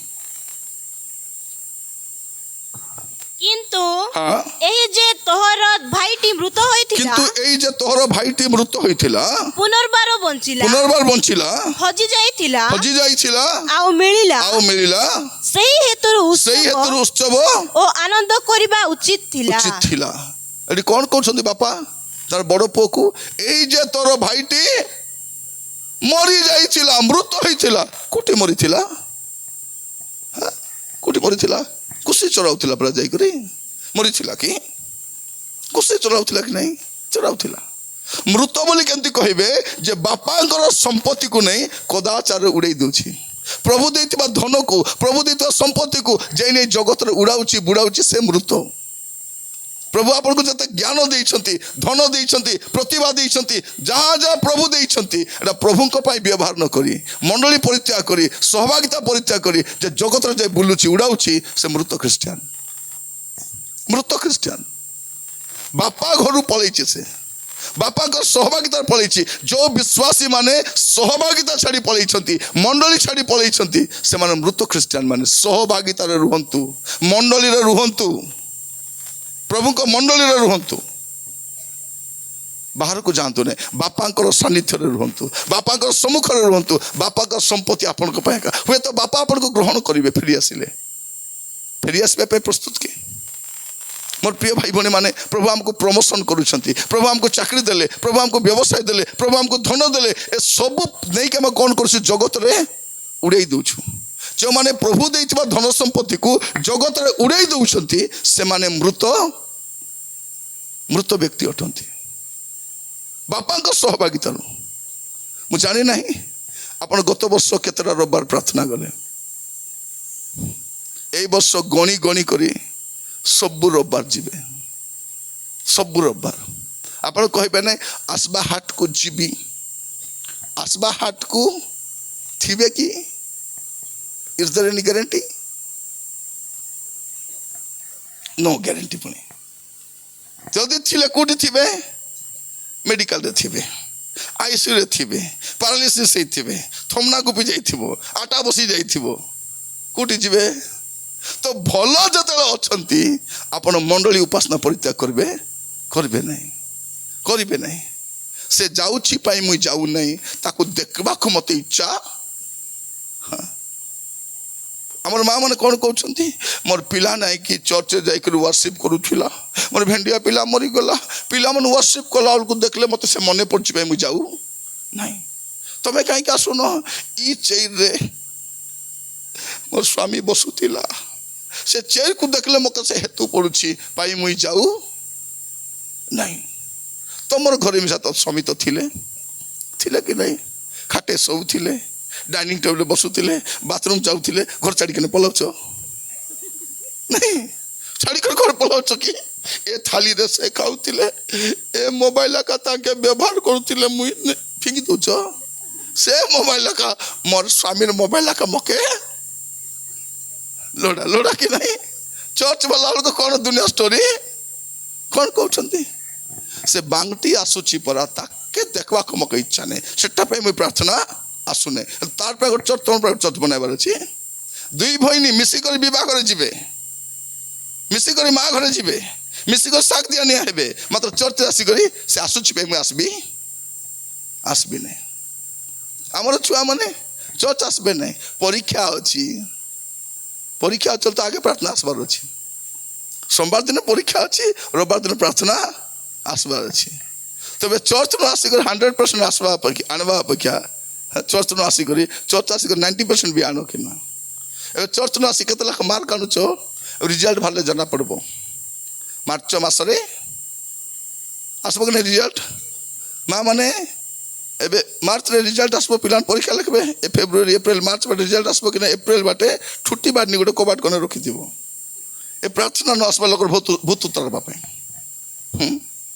आमर पिला माने मध्य प्रार्थना आसबे नहीं ए स्वामी मान को प्रार्थना आस बोले कौन बोले कहते प्रार्थना आस बोले प्रार्थना गले प्रभु घोषराई देवे किलो आमर प्रभु एत खराब नहीं जे प्रार्थना आसले घोषराइबे कौन करेंगे प्रार्थना न आसले घोषराइबे से आसले घोषराइबे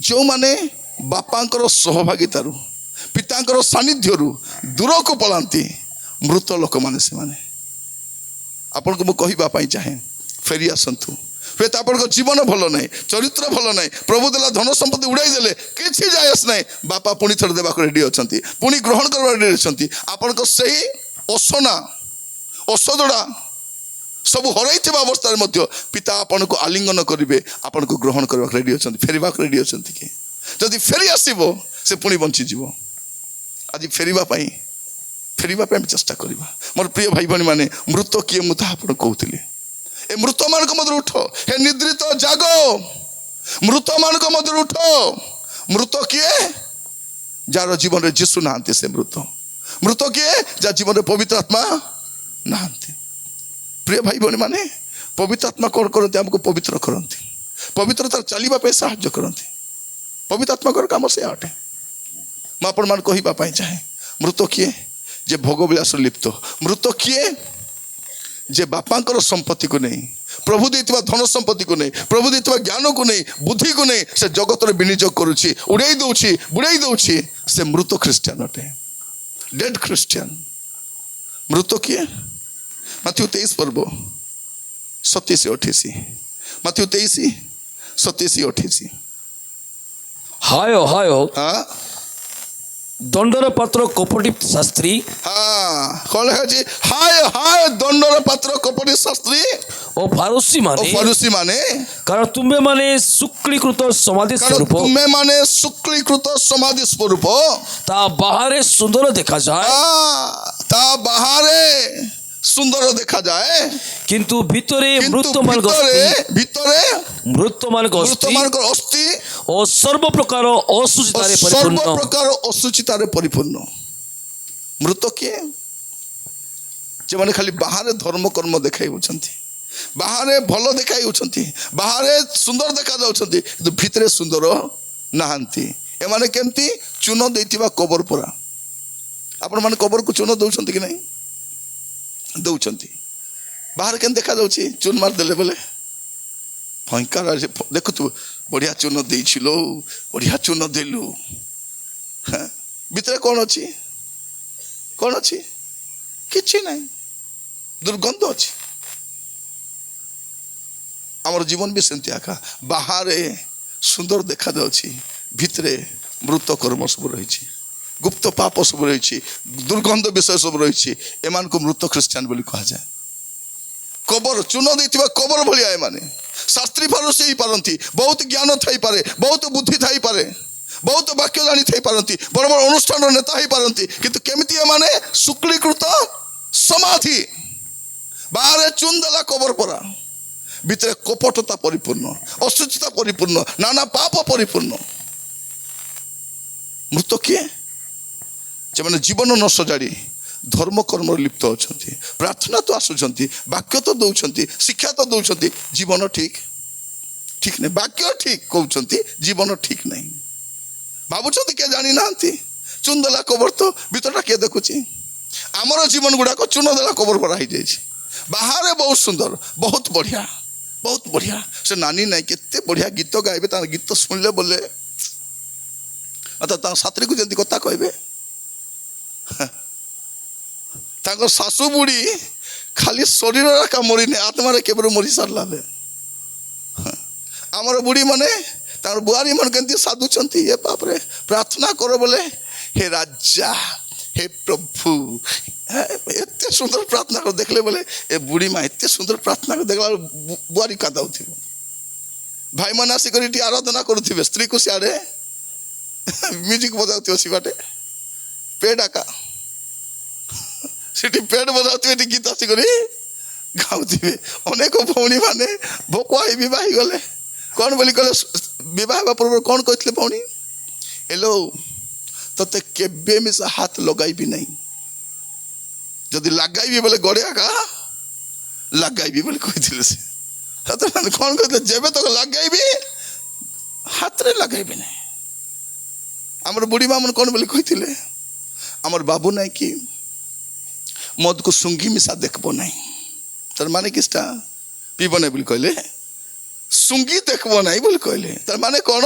ନ ଶୁଙ୍ଘତେ ପିଇବ ବୋଲବାଟା ସେମାନେ କହିଲେ। ଆମେ ବୁଝିଲୁ ନାହିଁ, ଆମେ ସବୁ ବୁଝି ଆମର ବୁଝାଣି ଗଡ଼ବଡ଼ ହେଇଯାଇଛି ସେଠି। ସେମାନେ ମିଛ କଥା କହିନାହାନ୍ତି, ସତା କହିଲେ। ଆମର ବାବୁ ମଦକୁ ଶୁଙ୍ଘି ମିଶା ଦେଖବ ନାହିଁ, ବାସି କି ଫୁସ୍କି କି ଖିସ୍ଟା ଯାଇ ଆସିଥାଏ, ସେ ନ ଶୁଙ୍ଘତେ ପିଇବ।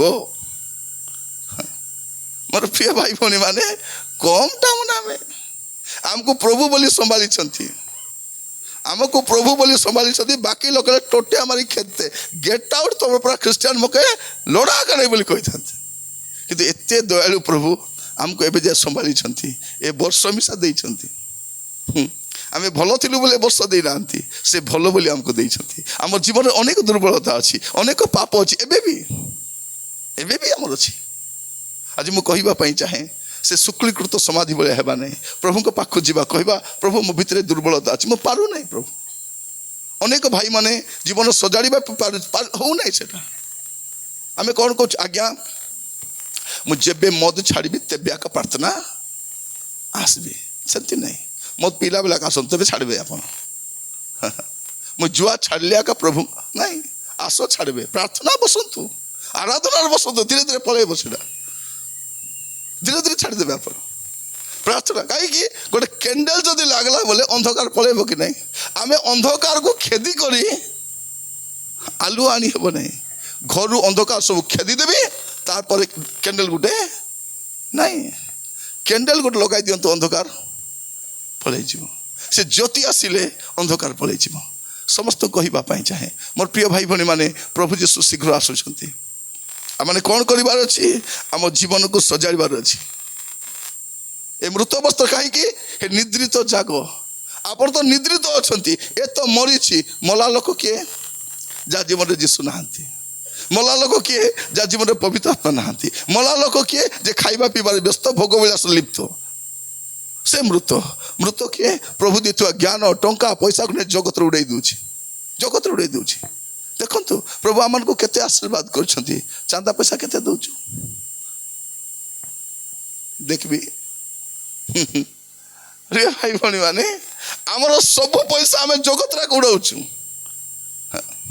से कार चढ़ी आसु भी 10 टंका से बाइक चढ़ी आसवा लोक 10 टंका ऑटो चढ़ी आसवार 10 टंका से बांगटा बांगटा ही करी बुढ़ा बुढ़ी आइले भी 10 टंका से कुली करू 10 टंका से चाकरी करू भी सा ये भीतर के भिखारी एबे आमर कौन प्रिय माने आमर धनर दरिद्र नहीं मनर दरिद्र कि दरिद्र मनर दरिद्र ये पिला माने रांधुचंती आपण खाली यात्रा केंती आसबे मीटिंग कर पिला माने कौन करवा थिला आपण आसला बेला आलू 5 केजी आनी करी देबा थिला कि नहीं डाली पानिया ही गला डाली 5 केजी आनती था तो हाँ अल्ल पति बैगन पकई थिले ही था आनी था बैगन मैं कौन से किए मना करथिला कि प्याज आनी देबा पई आचार डबा आनी के मना करला कि आले हबो कि नहीं नेक्स्ट टाइम जब मीटिंग करू धरि के आसबे आसबार अछि आमे कौन नहीं कि हमको अच्छी आप कुकुड़ा 5टा आनले मना करतु कि आमे नहीं तो नहीं कि छेली गुट खेदी आनले मना करतु भाई मना करथन नहीं तो नहीं मुझे पचार अच्छी काले मना मनी कर देते गाई बोल करी आप मीटिंग आसती छेली 2टा खेती करी हाँ गाई को आनबे नहीं देखो था सेटा जर्सी गाई आनले हम पुणी प्रिय भाई भाई माने से तो शुणिले से लोकर कथा बसी भाबली ए केमती होची ए लोक देसी गाई आका मोर माँ जर्सी गाई मोर माने माँ नहले माउसी तो हितबो कि नहीं माँ नहले कोन माउसी हेलब आता तो हितबो से तो गाई कि नहीं जर्सी गाई आता तो हेबो माउसी तो हेबो छेली आन मना कर आनो नेक्स्ट टाइम कौन करबा कहउथिले परा 3 दिन मीटिंग रे मत डाकले डाक न मत काल खबर देबो कौन करबो खबर खाल देबो आगे 3 दिन मीटिंग हला प्रथम दिन गोटे चर्च चिकन देथिले प्रथम संध्या रे चिकन द्वितीय दिन दिन बेला माछो के देबो गोटे गाँव रे जाइथिलो हम मीटिंग पे मीटिंग होछि भाई जड़े विश्वासी माछ चाष कर कौन कले मोर पोखरी जितकी माछ नब से मीटिंग रे व्यवहार कर लोक मान से जाल पकाई काढ़ुंट आनी भाजी भाजी खा रे खा खाओ जितकी खाइब खाओ आज माँ मैंने जोरी थोरी करी सेटा भी थिला तापर माछ सरला जड़े भाई आसला कहले आज्ञा ए मीटिंग में किसी दे नहीं आज्ञा आप तो मुझे आसी कौन देवी चिकेन दी दिबे से कौन कर 100 केजी चिकेन दे देला से मीटिंग आयोजन कर लोक काबा भाई जाती जड़े माछ देला आउ जड़े चिकेन आउ जड़े छेली हैला नाई कि हमर पाखरे मोर प्रिय भाई बनी माने आमे पिला हागले छुट्टी बांधी फिंगबा पाई हागिस गेनुछु आमे हागिस पिंदिनु नहीं प्रिय भाई बनी माने आमे हगिस पिंदिनु आमे जतकी बसिछु मार छिडला लुगा को चिरी करी आटाई बांधी दी मेक से पिन कोंडा मारी देले की सरदा ये दुनिया रो सबटु बेस्ट पेंट आमे ଦୁନିଆର ସବୁଠୁ ବେଷ୍ଟ ପ୍ୟାଣ୍ଟ କୋଉଟା? ସେ ମାର ଫଟା କପଡ଼ାକୁ ସିଲାଇ କରି ପିନ୍ଧାଇ ଦେଇକି ପିନ୍ ମାରି ଦେଇଥିବେ, ସେ ପିଲା ଗୋଡ଼କୁ ଟେକି ପକାଉଥିବ। ଓ କେତେ ଖୁସି। ଆମେ ସେଟା ପିନ୍ଧିକରି ଆଉ ଆମର ମା କ'ଣ କରୁଥିଲା ଦେଖନ୍ତୁ, ଆମର ମା ସେ ହାଗଲା କପଡ଼ାକୁ ନେଇକରି ଧୋଇକରି ଶୁଖାଉଥିଲା, କାରଣ ସେତେବେଳେ ଶାଢ଼ୀ ବି ବେଶୀ ନଥିଲା। ସେ ମା ସେମିତି ଭାବରେ 5ଟା ଛୁଆର ଯତ୍ନ ନେଇଛି। ଏବେ 5ଟା ଛୁଆ ମିଶି ଗୋଟେ ମାର ଯତ୍ନ ନେଇପାରୁନାହାନ୍ତି। ଏଟା ଏକା ଦୁଃଖର କଥା, ଏଇଟା ଦୁଃଖର କଥା। କୁକୁର ଗୋଟେ ପଶି 2 ଓଳି ତାକୁ ଝାଡ଼ା ନେଉଛନ୍ତି କି ନାହିଁ? ମାତ୍ର ଜଣେ ମାଆକୁ ହାତ ଧରି ବାଥରୁମ୍ କେବେ ବାପା ବାଥରୁମ୍ ନେବେ କି ନାହିଁ? ଏଟା କହୁଛି ପାଇଁ ବାଦି ଯାଉଛି, ବାଦୁ ବୋଲି ତ କହୁଛି ମୁଁ ଜାଣି ନାହିଁ କି ବାଦୁଛି ବୋଲି, ବାଦୁ ବୋଲି ଆକା କହୁଛି। କୁକୁର ପସନ୍ଦ କିଛି ଆସ ନାହିଁ, ତମେ ତ ଚାବା ହେବ, ଆମର କିଛି ଟେନସନ୍ ନାହିଁ, ଆମର ଟେନସନ୍ ନାହିଁ। ପ୍ରିୟ ମାନେ କୁକୁର ପୋଷବାଟା ପ୍ରେଷ୍ଟିଜ୍ ବିଷୟ ହେଇଗଲାଣି। ଜଣଙ୍କ ଘରେ ମୁଁ ଯାଇଥିଲି, ଲେଖା ହେଇଛି କୁକୁର ପ୍ରତି ସାବଧାନ। ମୁଁ ଗେଟ୍ ଡାକୁଛି, ଭାଇ ଆସନ୍ତୁ ପ୍ଲିଜ୍, ଭାଇ କବାଟ ଟିକେ ଖୋଲ, ଆଜ୍ଞା ଆସନ୍ତୁ। ମୁଁ କହିଲି ଆସ, ତମେ ଆସ, କବାଟ ଖୋଲ। ଆଜ୍ଞା ଆସୁନାହାନ୍ତି। ମୁଁ କହିଲି ନାହିଁ କୁକୁର ଅଛି। କୁକୁର ନାହିଁ ଭାଇ, ଖାଲି ଲେଖି ଦେଇଛି ବଲଛି। ସେ କ'ଣ କରୁଛି, ସେ କ'ଣ ବୋଲି କହୁଛି, ନାଇଁ ଆଜ୍ଞା ଘରେ କୁକୁର ଅଛି ବୋଲି ପ୍ରେଷ୍ଟିଜ୍, ତ କୁକୁର ପ୍ରତି ସାବଧାନ ବୋଲି। ମୁଁ ଦେଖିଲି ତୁମରେ ଜାତିଆ, କୁକୁରର ଗୋଟେ ପ୍ରେଷ୍ଟିଜ୍, କୁକୁରର କୌଣସି ପ୍ରେଷ୍ଟିଜ୍ ନାହିଁ। ଘରେ ଆମର ବାପା ମାର ଯତ୍ନ ନେବାଟା ଆମର ପ୍ରେଷ୍ଟିଜ୍। ଆଜିକାଲି କେଟା ବାହାରିଛନ୍ତି, ମୁଁ ଗୋପୁତ୍ର ବୋଲୁଛନ୍ତି। କି ପୁତ୍ର? ଗୋପୁତ୍ର। ମୋର ପିଲା ପୋଲି ହେତେ ବେଲେ ତାଙ୍କୁ ପାଣ୍ଡେ ସାଙ୍ଗେ ମାରତି। তোকে কে জন্ম করেছে? তোকে গাই জন্ম করেছি না তোর মা জন্ম করছে? তোকে মাকে পাচারুনু, মাকে দেখুনু, কোন পুত্র? গোপুত্র। বিনা সকালে বিপরীত বুদ্ধি এটা, মানে বাবা মাকে পাচারু না কাহাকে। ঠিক আছে, যত্ন নেবার আছে, যত্ন নেবা কিছু মন্দ নাই, যত্ন নেবা কিছু মন্দ নাই, বাপা মার বি যত্ন নেবা। তো প্রিয় ভাই ভଉଣୀ ମାନେ ଯେଉଁମାନେ ଭୋଗ ବିଳାସରେ ଆସକ୍ତ ସେମାନେ ଜୀବିତ ଥିଲେ ମୃତ। ଦେଖନ୍ତୁ ଆମର ଘରେ ପିଲାମାନେ ଅଛନ୍ତି, କାହାର କାହାର ସାନ ସାନ ପିଲା ଅଛନ୍ତି କି ନାହିଁ? ଅଛନ୍ତି, ମୁଁ ଦେଖୁଥିଲି ସାନ ସାନ ପିଲା ଅଛନ୍ତି। ଗାଁରେ ମିଶା ହଗିସ୍ ମିଳୁଛି କି ନାହିଁ? ଗାଁ ମାନଙ୍କର ହଗିସ୍ ମିଳୁଛି। ହଗିସ୍ର କାମ କ'ଣ? କିଛି ନାହିଁ। ହଗିସ୍ ମୁତିସ୍ ଅରେ ଫିଗିସ୍, ସେତିକି ତ। ହଗିସ୍ର କାମ କ'ଣ? ହଗିସ୍ मुतिस काचिस की नहीं, काचिस नहीं, सुकाइस नहीं, हगिस मुतिस तापरे फिगिस। पिला हागले बोले चुट्टी बांधी फिंगबा पाई दिन को 30 टंका। सुनो माँ मने, बादू बोली कहूची आमर पिला हगले बोले चुट्टी बांधी फिंगबा पाई काचु चुकी हे देल 10टा हगी सुखाइली आछि काची करी बोलछु कि नहीं? फोपाड़ी दउछ, सेटा फोपाड़ी दउछ। तो दिन को 30 टंका बोले सप्ताह केते हला? अति कम रे 200 टंकार हगिस कि 150 टंकार हगिस कि 100 टंकार हगिस, किछि नहीं। हगले फिंगबा पाई दिन सप्ताह रे 100 टंका दान दउछ केते? 10 टंका। प्रभु आपको आशीर्वाद करेंगे। आपण आसंता काली ए वर्षर प्रथम रविवार आप चर्च को जीवे। कौन करवा अच्छी? जो प्रभु आमको नुआ वर्ष देइछंती, आमको आशीर्वाद करिसंती, एई वर्षरु आपण जेकोसी चर्च रु आसी थांतु, उत्तम दान नहीं करी आपण अभाव दूर होई जीवो। दियो तहिन तुमको दिया जीवो, जा बुणीबो ताहा काटिबो, जेंती देबो सेंती पाइबो। एबे आपण दान देले किए पाइबे? एटा चर्चर पालक पाइबे। जो पालक मैंने मत विरोध करुछंती से पालक मन का अधिक अधिक पैसा पाइबे, मात्र मके मत देबे आनी करी नहीं। मोर प्रिय मान आपण मान कहबा पाई चाहूची, प्रत्येक दया कर सुनतु। जदि जो लोक प्रभु देइतबा धन संपत्ति को नहीं कदाचार उड़ाई दउची, से जीवित थिले हे मृत अटे। तो पद पढ़ले आपण जानि परिबे। लुक 9 पर्व 60 पद, लुक 9 पर्व 60 पद। मात्र से ताहाको कहिले मृत मानकु अपना अपना ମୃତ ଲୋକଙ୍କୁ ହଁ ମୃତ ମାନଙ୍କୁ ଆପଣା ଆପଣା ମୃତ ମାନଙ୍କୁ ସମାଧି ଦେବା ନିମନ୍ତେ ଛାଡ଼ି ଦିଅ କିନ୍ତୁ ତୁମେ ଯାଇ ଈଶ୍ୱରଙ୍କ ରାଜ୍ୟ ପ୍ରଚାର କର। କଣ ଲେଖା ହେଇଛି? ମୃତ ମାନଙ୍କୁ ସମାଧି। ଏଇଟା କେମିତି? ମୁଁ ଯେତେବେଳେ ପଢୁଥିଲି ମୁଁ ବୁଝିପାରିଲି ମଲା ଲୋକମାନେ ମଲା ଲୋକ କେମିତି କବର ଦେବେ?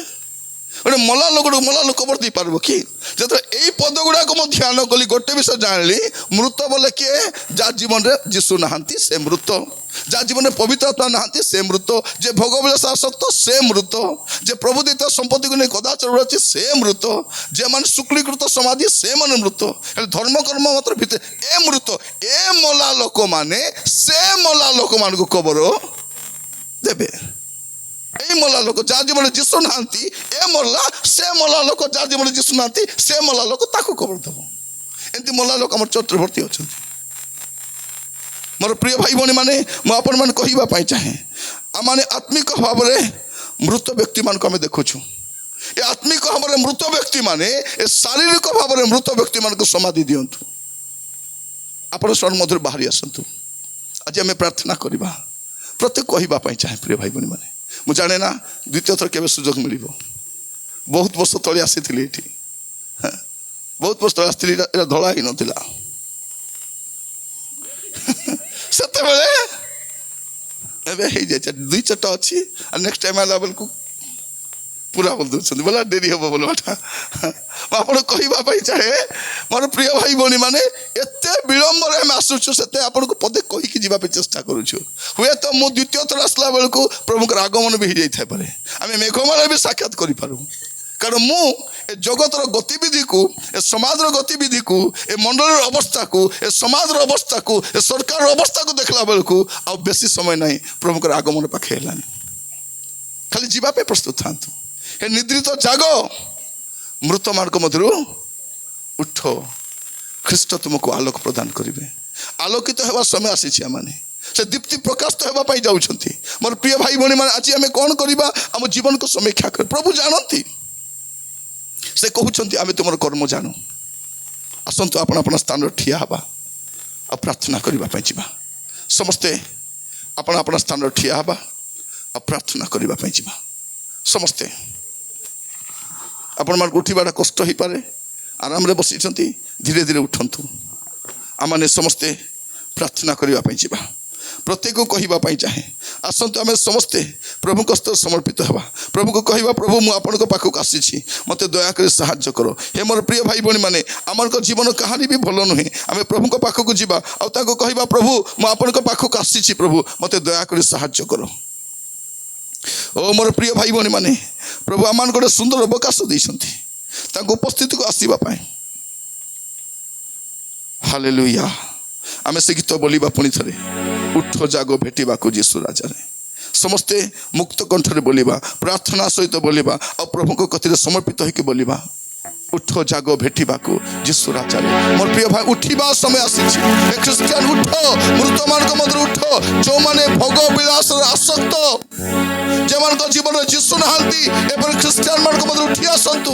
ଯେଉଁମାନଙ୍କ ଜୀବନରେ ପବିତ୍ର ଆତ୍ମା ନାହାନ୍ତି, ସେମାନେ ଭୋଗ ବିଳାସରେ ଆସକ୍ତ ଅଟନ୍ତି, ଧନ ସମ୍ପତ୍ତି ସଞ୍ଚୟ କରିବା ପାଇଁ ବ୍ୟତିବ୍ୟସ୍ତ, ଶୁକ୍ଳୀକୃତ ସମାଧି ପରି ଜୀବନ କାଟୁଛନ୍ତି। କାରଣ ଲୋକମାନଙ୍କ ଦୃଷ୍ଟିରେ ଭଲ ଦେଖାଯାଉଛନ୍ତି। ଜୀବନକୁ ସଜାଡ଼ିବା ସମୟ ଆସିଛି। ଖ୍ରୀଷ୍ଟଙ୍କର ଆସିବାର ସମୟ ହେଇଗଲାଣି। ଓ ମୋର ପ୍ରିୟ ଭାଇ ଭଉଣୀ ମାନେ, ଆସନ୍ତୁ ସମସ୍ତେ ପ୍ରାର୍ଥନା କରିବା ପାଇଁ ଯିବା, ସମସ୍ତେ ସମର୍ପିତ ହେବା। ପ୍ରଭୁକୁ କହିବା, ପ୍ରଭୁ ମୁଁ ଆପଣଙ୍କ କତିକି ଆସୁଛି, ପ୍ରଭୁ ମୋତେ ଦୟାକରି ସାହାଯ୍ୟ କର। ହେ ମୋର ପ୍ରିୟ ଭାଇ ଭଉଣୀ ମାନେ, ଏମିତିକା ସମୟ ଆଉ ଥରେ ମିଳିବ କି ନାହିଁ ମୁଁ ଜାଣିନି। Hallelujah, hallelujah. ସମସ୍ତେ ପ୍ରାର୍ଥନା କରିବା, ସମସ୍ତେ ମୁଖ ଖୋଲିବା ଆଉ ପ୍ରାର୍ଥନା କରିବା ପାଇଁ ଯିବା। ପ୍ରଭୁକୁ କହିବା, ମୁଁ ପ୍ରଭୁ ଆପଣଙ୍କ ପାଖକୁ ଆସୁଛି, ପ୍ରଭୁ ମୋତେ ଆପଣ ଦୟା କରନ୍ତୁ। ହାଲେଲୁୟା।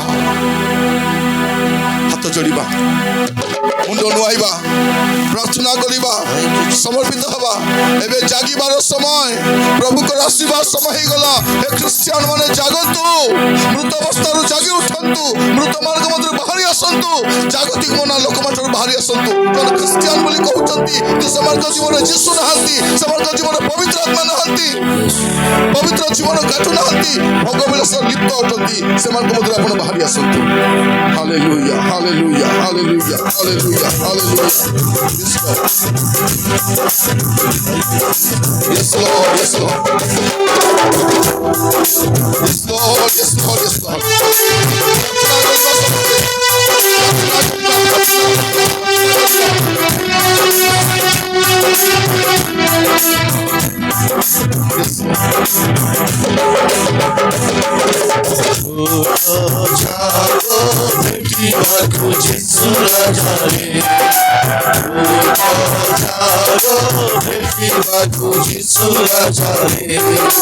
স্বর্গবাহিনী সাথে আরোহীতে ঘরতে, স্বর্গবাহিনী সাথে আরোহীতে ঘরতে, আসো শান্তি বেগে মধ্য আকাশ, আসো শান্তি বেগে মধ্য আকাশ,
प्रार्थना करने को जीवा प्रार्थना करने पूर्व आम जीवन को समीक्षा करवा प्रिय भाई भौणी मैंने आम जीवन जमी अच्छी ये अवस्था आम स्वर्ग राज्य को जापर कि पाप करी कुकर्म करी असाधु जीवन काटी आम जगत रही पार आम कुकर्म कर विदेश जाए रही पार आम असाधु जीवन काटी कौन गृह जाए बास कर मंगल गृह जाए बास करें पाप काम कर कौन गृह बास करें कौन द्वीपर जाए बास करेंगे देश बाहर जाए रही पारे देश रही पारे कि पाप काम कर स्वर्ग को जापर कि कुकर्म कर स्वर्ग को जापर कि असाधु जीवन काटी जापर कि जदि आप जीवन कौन पाप अच्छी जदि आप जीवन कौन मंदता अच्छी मोर ख्रीस्टियान भाई भौणी मैंने कहवाई चाहे परित्याग कर आपण मैंने भावुं आप जहाँ करुँच कहीं जानती ना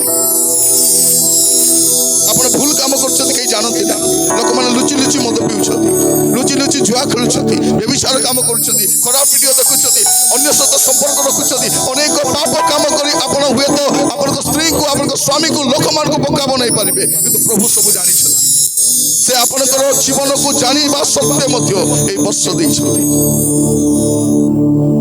आम भल थिलु से वर्ष आमको देना से भल थी आमको वर्ष दे गत वर्ष आम अनेक भूल करूँ अनेक त्रुटि करूँ अनेक असंगत कार्य करूँ जहाँ करवा कथा नुह से गुड़ाक करें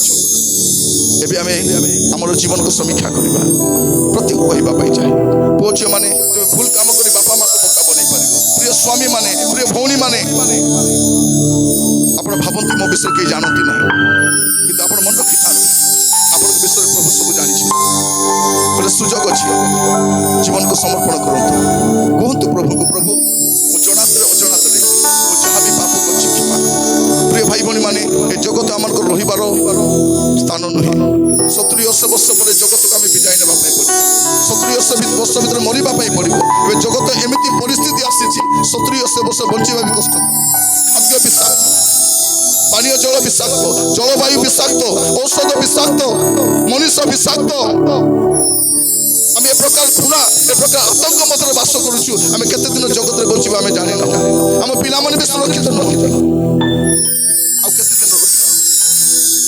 जीवन को आम सजाड़ा आज ना काली जगत छाड़ा पड़े आम जीवन क्षणकाल आपण कहवाई चाहे जदि जीवन सजाड़ा चाहते पापर फेरवा चाहते मंदतर फेरवा चाहती आज राष्ट्र प्रभु पाक फेरी आसी पारे गोटे नुआ आरंभ करें जीवन को सजाड़ी पारे पाप पत्र फेरी पारे मृत कर्म जीवन सजाड़ी पारे आप जीवन को सजाड़ा सुजोग प्रिय भाई भौणी प्रार्थना जीवन को समर्पण कर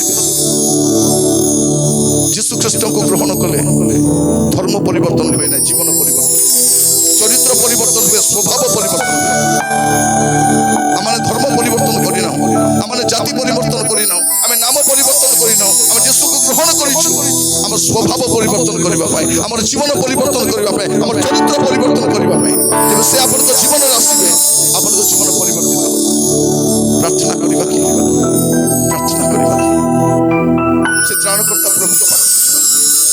ଯୀଶୁଙ୍କ ରକ୍ତରେ ଆପଣଙ୍କ ପାପ କ୍ଷମା ହେଇପାରିବ। ପ୍ରଭୁ ଯୀଶୁ ଖ୍ରୀଷ୍ଟ ଜଗତକୁ ଆସିଥିଲେ ସମୁଦାୟ ମାନବ ଜାତି ପାଇଁ ବଳିକୃତ ହେବା ପାଇଁ, ରକ୍ତ ବୁହାଇବା ପାଇଁ, ଜୀବନ ଦେବା ପାଇଁ। ଶାସ୍ତ୍ର କୁହେ ରକ୍ତପାତ ବିନା ପାପ ମୋଚନ ହୁଏ ନାହିଁ। ସେଇ ରକ୍ତକୁ ସେ କ୍ରୁଶରେ ବୁହାଇବା ପାଇଁ ଆପଣଙ୍କୁ ଜୀବନ ଦେବା ପାଇଁ ଆସିଥିଲେ। ମୋର ପ୍ରିୟ ଭାଇ ଭଉଣୀ ମାନେ, ଆଜି ରାତ୍ରରେ ଆପଣଙ୍କ ପାଇଁ ସୁଯୋଗ ଅଛି। ପ୍ରାର୍ଥନା କରିବା ସମୟରେ ଆପଣ ହାତ ଯୋଡ଼ି ମୁଣ୍ଡ ନୁଆଇ ପାରିବେ, ଆପଣଙ୍କ ଜୀବନକୁ ସମର୍ପଣ କରିପାରିବେ। ଆମେ ଜାଣୁନା ଆଉ କେତେ ବର୍ଷ ଆମେ ବଞ୍ଚିବା, ଆମେ ଜାଣୁନା ଆଉ ଆମର ଜୀବନ କେତେ ଦିନ ଜଗତ ରହିଥିବ, କିନ୍ତୁ ଆଜିଠାରୁ ଜୀବନକୁ ସଜାଡ଼ିବା, ଚରିତ୍ରକୁ ସଜାଡ଼ିବା, ସ୍ୱଭାବକୁ ସଜାଡ଼ିବା। ଏତେ ଘୃଣା, ଏତେ ଆତଙ୍କ କେବେ ନଥିଲା। ମନୁଷ୍ୟର ମନ ଏତେ ପଶୁ ଭଳିଆ ନଥିଲା। ଯାହାକୁ ଦେଖିଲେ ହତ୍ୟା କରୁଛନ୍ତି, ଘୃଣା କରୁଛନ୍ତି, ବିଷାକ୍ତ ଜଳବାୟୁ, ବିଷାକ୍ତ ମନ। ପ୍ରିୟ ଭାଇ ଭଉଣୀ ମାନେ, ଆମର ସମାଜ ଯୋଉ ଅବସ୍ଥା ଦେଇ ଗତି କରୁଛି, ଆମେ ଜାଣୁନା ଆର ଭବିଷ୍ୟତ କଣ ହବ, ଆମେ ଜାଣିନାହୁଁ ଏହାର ପରିସ୍ଥିତି କଣ ହବ, ଆମେ ଜାଣୁ। ପ୍ରାର୍ଥନା କରିବା, ସମର୍ପିତ ହେବା, କହିବା ପ୍ରଭୁଙ୍କୁ, ପ୍ରଭୁ ଆଜିଠାରୁ ମୋ ଜୀବନକୁ ମୁଁ ସଜାଡ଼ିବା ପାଇଁ ଚାହୁଁଛି, ଅବାଟରୁ ଫେରିବା ପାଇଁ ଚାହୁଁଛି। ଗୁପ୍ତ ପାପ ସ୍ୱୀକାର କରନ୍ତୁ। ଆପଣ କାହାରିକୁ କହିବା ଦରକାର ନାହିଁ, ଆପଣ ପ୍ରଭୁଙ୍କ କତିକି ଆସନ୍ତୁ, ଆପଣଙ୍କ ଜୀବନକୁ ସମର୍ପଣ କରନ୍ତୁ। ମୋତେ ପ୍ରାର୍ଥନା କରିବା ପାଇଁ ଅନୁଗ୍ରହକାରୀ ପିତା ପରମେଶ୍ୱର, ମୁଁ ଆପଣଙ୍କୁ ଧନ୍ୟବାଦ ଦେଉଛି। ଆପଣ ଆମମାନଙ୍କର ସୁନ୍ଦର ଅବକାଶ ଦେଇଛନ୍ତି ଆପଣଙ୍କ ସାନ୍ନିଧ୍ୟ ମଧ୍ୟକୁ ଆସିବା ପାଇଁ। ପ୍ରଭୁ ନୂତନ ବର୍ଷରେ ତୃତୀୟ ଦିବସରେ ପ୍ରଭୁ ଆମେ ଆପଣ ଜୀବନକୁ ସମୀକ୍ଷା କରୁଛୁ, ତର୍ଜମା କରୁଛୁ, ଅନୁଧ୍ୟାନ କରି ଦେଖୁଛୁ ପ୍ରଭୁ ଯେ ଆମ ଜୀବନ ଭଲ ନାହିଁ, ଆମର ଚରିତ୍ର ଭଲ ନାହିଁ, ଆମର ସ୍ୱଭାବ ଭଲ ନାହିଁ, ଆମର ଚାଲିଚଳନ ଭଲ ନାହିଁ। ପ୍ରଭୁ ଆମେ ଅଭିନୟ କରୁଛୁ, ଗୋଟେ ଛଳନାର ଜୀବନ କାଟୁଛୁ। ଆମେ ପ୍ରାର୍ଥନା କରୁଛୁ ପ୍ରଭୁ ଆମର ପାପ ସବୁ କ୍ଷମା କର, ଆମର ଗୁପ୍ତ ଦୋଷ ଭୁଲ ସବୁ କ୍ଷମା, ଗୋଟେ ନୂଆ ଜୀବନ କାଟିବା ପାଇଁ ସାହାଯ୍ୟ, ପ୍ରତିବାସୀକୁ ପ୍ରେମ କରିବା ପାଇଁ ଦିଅ ପ୍ରଭୁ। ଆମର ନିଜର ଦେଶରେ ପ୍ରଭୁ ଏତେ ଘୃଣା, ଏତେ ଆତଙ୍କ, ଏତେ ଭେଦଭାବ, ପ୍ରାର୍ଥନା ଆମ ଦେଶ ଗୋଟେ ଶାନ୍ତିର ଦେଶ, ସମାଧାନ ଦିଅ ପ୍ରଭୁ, ଅନୁଗ୍ରହ କର। ଆମେ ଜାଣୁନା ପ୍ରଭୁ ଏ ପୃଥିବୀ ଆଉ କେତେ ଦିନ ରହିବ, ଆମେ ଜାଣୁନା ପ୍ରଭୁ ପୃଥିବୀର ଭବିଷ୍ୟତ ଆଗକୁ କଣ ହେବ, କିନ୍ତୁ ଆମର ଭବିଷ୍ୟତ ସୁରକ୍ଷିତ ନୁହେଁ। ଆମେ ପାପରେ, ମନ୍ଦତାରେ, ଅସୁସ୍ଥ ଜୀବନ କାଟୁଛୁ। ଯଦି ଯୀଶୁ ଖ୍ରୀଷ୍ଟଙ୍କର ଆଗମନ କାଲି ହୁଏ ପ୍ରଭୁ, ଆମେ କୋଉଠି ରହିବୁ? ପ୍ରତ୍ୟେକଙ୍କ ପାଇଁ ପ୍ରାର୍ଥନା କରୁଛି, ଆଜିଠାରୁ ଜୀବନ ସଜାଡ଼ିବା ପାଇଁ ସାହାଯ୍ୟ। ବିଭିନ୍ନ ସମସ୍ୟା, ବିଭିନ୍ନ ମାନସିକ ବେଦନା, ପାରିବାରିକ ସମସ୍ୟା, ଅସୁସ୍ଥତା, ଋଣଗ୍ରସ୍ତ ଅବସ୍ଥାରେ ଅନେକ ପ୍ରକାର ପରିସ୍ଥିତିରେ ସେମାନେ ଆସିଛନ୍ତି ପ୍ରଭୁ। ଆଜି ଏଠୁ ଯିବା ସମୟରେ ଆପଣ ସେମାନଙ୍କୁ ଦୟା କର, ପ୍ରତ୍ୟେକଙ୍କୁ ବାହୁଲ୍ୟରେ ଆଶୀର୍ବାଦ ପ୍ରଭୁ। ଆପଣଙ୍କ ଦାସ ଭାବରେ ପିତା, ପୁତ୍ର, ପବିତ୍ର ଆତ୍ମାଙ୍କ ନାମରେ ଆଶୀର୍ବାଦ କରୁଛି। ଆପଣଙ୍କ ଆଶୀର୍ବାଦ ଏମାନଙ୍କ ସଙ୍ଗେ ଧରି ପ୍ରଭୁ, ଆମମାନଙ୍କ ଗହଣରେ ଥିବା ବନ୍ଧୁମାନଙ୍କ ପାଇଁ, ଆମର ପ୍ରତିବାସୀମାନଙ୍କ ପାଇଁ, ଆମର ସମସ୍ତଙ୍କ ପାଇଁ ମୁଁ ପ୍ରାର୍ଥନା କରୁଛି। ପ୍ରତ୍ୟେକଙ୍କୁ ଆଶୀର୍ବାଦ କର। ଏ ବର୍ଷ ଗୋଟେ ଆଶୀର୍ବାଦର ବର୍ଷ ହଉ, ସୁରକ୍ଷାର ବର୍ଷ ହଉ, ସମାଧାନର ବର୍ଷ ହଉ, ପ୍ରାଚୁର୍ଯ୍ୟତାର ବର୍ଷ ହଉ, ଉନ୍ନତିର ବର୍ଷ ହଉ। ଆମର ପରିବାର ଗୁଡ଼ାକ ଶାନ୍ତିର ପରିବାର ହଉ ପ୍ରଭୁ। ଆମର ସମାଜ, ଆମର ଦେଶ, ଆମ ରାଜ୍ୟ ଶାନ୍ତିର ରାଜ୍ୟ ହଉ ପ୍ରଭୁ। ପ୍ରତ୍ୟେକଙ୍କୁ ଦୟା କର, ଅନୁଗ୍ରହ କର। ଖ୍ରୀଷ୍ଟଙ୍କୁ ମେଘମାଳାର ସାକ୍ଷାତ କରିବା ପର୍ଯ୍ୟନ୍ତ ଆମର ଆଦର, ମହିମା, ଗୌରବ ଆପଣଙ୍କୁ ଦଉଛି। ଏ সকল ଆପଣଙ୍କୁ ଦେଇ ମୋତେ ଆନନ୍ଦ କରି ଆପଣଙ୍କୁ ପ୍ରଣାମ କରି ପ୍ରାର୍ଥନା